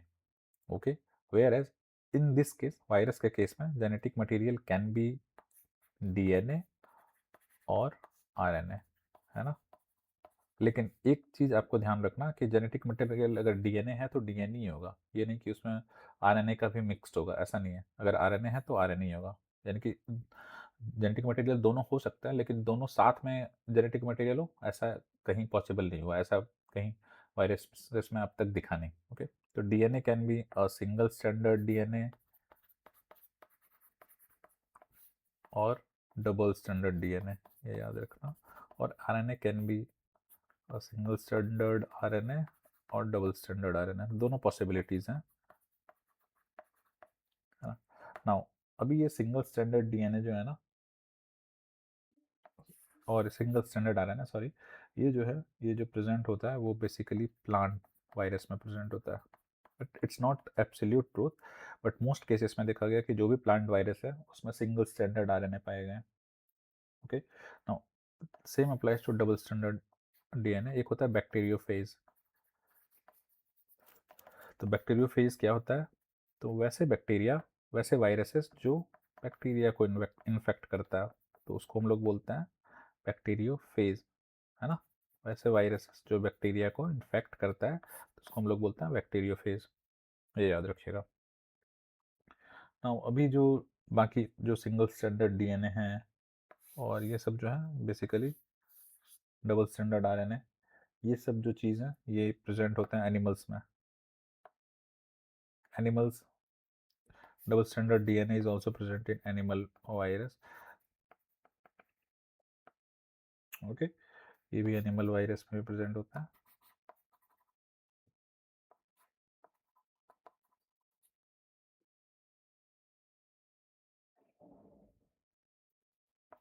क्या आप ये पता लगा सकते हो कि एक असाइनमेंट है, क्या आप ये लगा सकते हो कि एनिमल वायरस जो है वो कहाँ प्रेजेंट होता है? मैं सॉरी, मुझे क्वेश्चन को रीफ्रेम करने दो।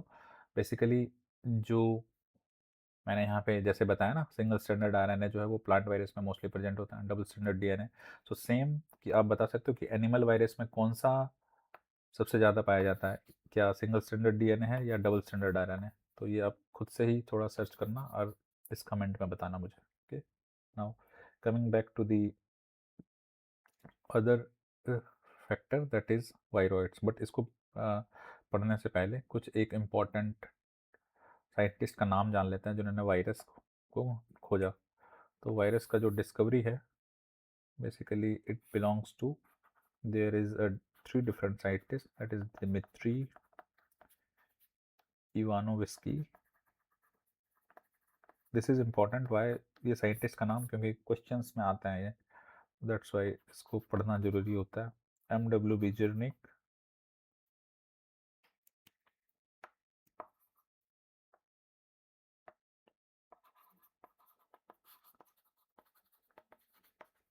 एंड एक और है W.M. Stanley. So there are three different scientists that is particularly involved in discovering the virus. तो ये दिमित्री इवानोविस्की ने क्या फिगर आउट किया? इन्होंने फाइंड आउट किया क्या? टोबैको प्लांट्स, टोबैको प्लांट्स में इन्होंने देखा कि इन्फेक्शन प्रेजेंट है, जिसको हम लोग बोलते हैं टोबैको मोज़ैक डिजीज।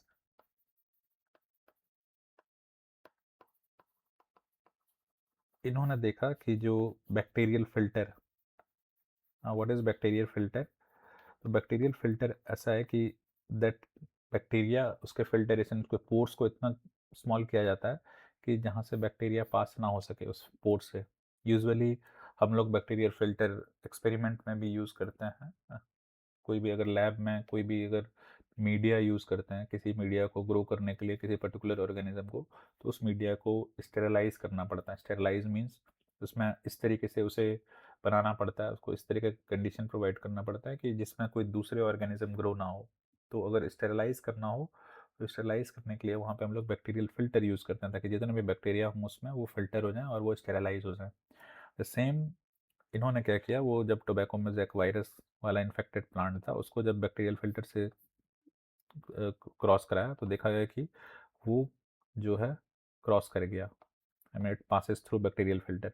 लेकिन ये क्योंकि ये बैक्टीरिया नहीं था, that's why it passes through bacterial filter, और इसका साइज जो है वो ऑब्वियसली लेस देन बैक्टीरिया होगा, है ना, तभी तो वो उस पोर्स में क्रॉस कर गया, वो उस फिल्टर को क्रॉस कर गया। आई होप आपको ये समझ में आ रही होंगी ये चीज़ें, राइट। पोर्स से कोई भी चीज़ें तभी पास करती हैं जब वो पोर्स से चीज़ें छोटी हो। बैक्टीरिया उस पोर्स से बड़ी थी बड़ी रहती होगी, इसलिए वो पोर से क्रॉस नहीं करता है, राइट। बट ये बैक्टीरिया से छोटा था, स्मॉलर देन बैक्टीरिया, तो ये बैक्टीरिया से छोटा था, तो that's why it passes the bacterial filter. तो ये जो किसने किया था, ये दिमित्री इवानोविस्की ने। बट एम डब्ल्यू बेजर्निक ने क्या किया था, इन्होंने जो एक्सट्रैक्ट थे टोबैको मोजैक प्लांट से, उस एक्सट्रैक्ट से का यूज़ करके उन्होंने देखा कि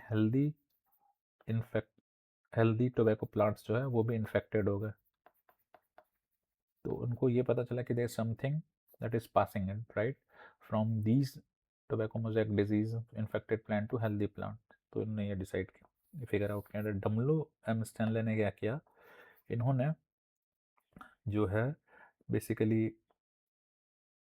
इसको हम लोग बोलते हैं क्रिस्टलाइज्ड। तो इन्होंने लैब में क्या किया, जो बाहर जो भी वायरस थे उसको उन्होंने क्रिस्टलाइज्ड फॉर्म में बनाया और उन्होंने उनका स्टडी किया, है ना। तो उन्होंने स्टडी किया तो उन्होंने देखा कि ये स्ट्रक्चर जो है हमें जो हम पढ़ते हैं आज, ये W.M. स्टैनली की ही देन है। ओके, नाउ अभी हमने इतनी सारी चीज़ें पढ़ी, इसमें से जो बिजरनिकन ने जो इसमें देखा कि हेल्दी टोबैको प्लांट जो है इन्फेक्ट हो जाता है, तो इन्होंने एक वर्ड टर्मिनोलॉजी यूज़ किया, एक सेंटेंस यूज़ किया अपने लैंग्वेज में, maybe this is a Latin language, contagium vivum fluidum, है ना। तो समटाइम द क्वेश्चंस आस्क्ड कि ये किसने बोला, ये बताओ। सो दीज आर, तो आपको ये याद रखना है कि M.W. बेजर्निक ने बोला है। नाउ ये सब चीज़ें तो जो कैरेक्टरिस्टिक जो हमने पढ़ा, जो भी चीज़ें पढ़ी वो वायरस के बारे में थे। नाउ अभी दूसरा क्या है, एक वायरॉइड्स। तो वायरॉइड्स और वायरस में क्या डिफरेंस है, वायरॉइड्स जो है वो स्मॉलर देन वायरस होता है, इसमें कोई कवरिंग नहीं होता। जैसे हमने पढ़ा ना कि कैप्सिड कैप्सोमेयर की कवरिंग प्रेजेंट होती है, इसमें कोई कवरिंग नहीं प्रेजेंट होती है, और अब तक सिर्फ RNA मटेरियल से ये बना हुआ मिला है बस। There is an RNA material and there is no covering of proteins और एनीथिंग। ये कैप्सिड और कैप्सोमेयर जो है ये प्रोटीन से बना होता है, ये भी ध्यान रखिएगा। कोई भी इसमें कवरिंग तो मिला नहीं, और इसका जो डिस्कवरर थे वो थे टियोडाइनर, ये भी एग्जाम में पूछे जाता है, तो ये याद रखिएगा। Okay, now coming back to the prions. Prions जो है, जैसे यहाँ पे आपको बताया मैं RNA से बना था, ये बना होता है प्रोटीन से। तो इसमें क्या होता है, बेसिकली जो प्रोटीन फोल्डेड स्ट्रक्चर है वो डिस्टॉर्ट हो जाता है, वो तो प्रोटीन फोल्डिंग डिस्टॉर्टेड ना, तो उसकी वजह से ये डिजीज़ होता है। तो अभी तक इसमें 2 डिजीज़ मिले हैं, एक है बोवाइन स्पॉन्जिफॉर्म इंसेफेलोपैथी, है ना, तो इसको हम लोग बोलते हैं BSE। ओके, दूसरा जो है एक है CJD, इसका फुल फॉर्म है Creutzfeldt Jakob disease. Okay, so this because of this particular prions, इस तरह के डिजीज होता है। ये बोवाइन स्पॉन्जिफॉर्म इंसेफेलोपैथी जो है ये कैटल में यूजुअली होता है, और ये जो है CJD that is Creutzfeldt Jakob disease, ये ह्यूमंस में ये पाया गया है ना। इसके अलावा इसमें अभी रिसर्च हो रहा है, इतना ज़्यादा डिटेलिंग नहीं है, तो इसलिए इतना ज़्यादा हमें पढ़ना, बुक्स में भी नहीं अवेलेबल है उतना ज़्यादा लिटरेचर, और उतना ज़्यादा पढ़ना भी नहीं होता। Coming back to the lichens, lichens क्या होता है, ये सिम्बायोटिक एसोसिएशन शो करता है। सिम्बायोटिक एसोसिएशन मीन्स कि यहाँ पे आपको 2 डिफरेंट ऑर्गेनिज्म एक साथ रहते हुए मिलेंगे, और वो एक दूसरे पे डिपेंडेंट रहता है, अलगे एंड फंगाई। तो अलगे and fungi 2 different organism present in lichens, और वो एक्चुअली इतने ज़्यादा एक दूसरे से साथ में रहते हैं कि ऐसा लगता है कि एक ही ऑर्गेनिज्म है। ओके, तो जो अलगल पार्ट है इसको हम लोग जो टर्म यूज़ करते हैं यहाँ पे इसको बोलते हैं फाइकोबायोन्ट, और फंगस जो है उसको बोलते हैं हम लोग माइकोबायोन्ट, है ना। और लाइकेंस जो है, एक चीज़ याद रखिएगा बहुत इंपॉर्टेंट है, कि लाइकेंस को act as a pollution indicator, तो ये बहुत इंपॉर्टेंट है, इससे क्वेश्चंस आते हैं। तो ये पॉल्यूशन इंडिकेटर क्या होता है, क्योंकि ये जहाँ पे पॉल्यूटेड एरियाज रहता है, जहाँ पे सल्फर ज़्यादा होता है, वहाँ पे लाइकेंस ग्रो नहीं करता है,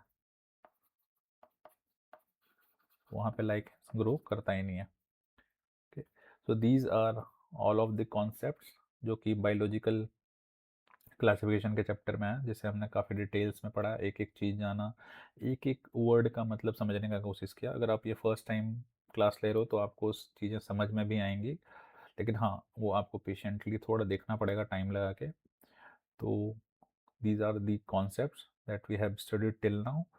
तो अगर एक बारी हम इसको ओवरऑल देख लें, रिवीजन कर लें जो हमने पढ़ा अब तक, तो वो हमने पढ़ा स्टार्टिंग कहाँ से किया था, यहाँ से किया था,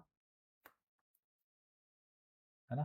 kingdom, three kingdom classification chapter 2 यहाँ से स्टार्ट किया था।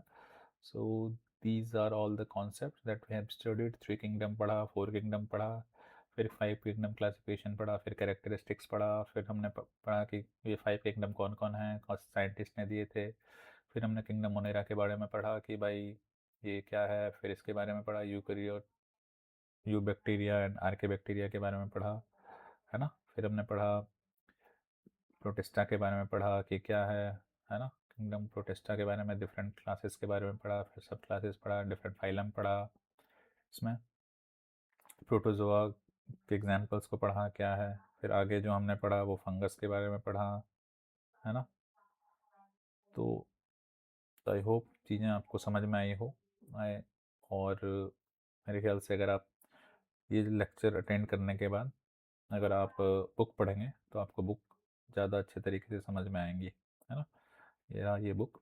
तो आपने देखा होगा कि ये हमने सारी चीज़ पढ़ लिया। प्लांटे और एनिमेलिया के लिए एक अलग यूनिट डेडिकेटेड है, उसको हम लोग डिटेल में पढ़ेंगे। सो वो भी काफ़ी लंबे क्लासेस होंगे उसके भी, बट उसको पढ़ना पड़ेगा एनीवे। सो इसको आप कोशिश कीजिएगा, ये बुक को आप गो थ्रू जाइए। इसे मैंने वर्ड बाय वर्ड जो है उसे मैं एक फ्लो चार्ट के फॉर्म में समझाने का कोशिश किया हूँ। तो आई होप ये चीज़ें आपको समझ में आए, एंड आई होप आपको ये क्लासेस भी अच्छी लगी और आपके लिए आपको कोई वैल्यू ऐड करती हो तो please like, subscribe and comments. And also let me know कि अगर इसमें किसी तरीके का ऐड ऑन करना हो, किसी और तरीके से समझना हो तो let me know. Thank you.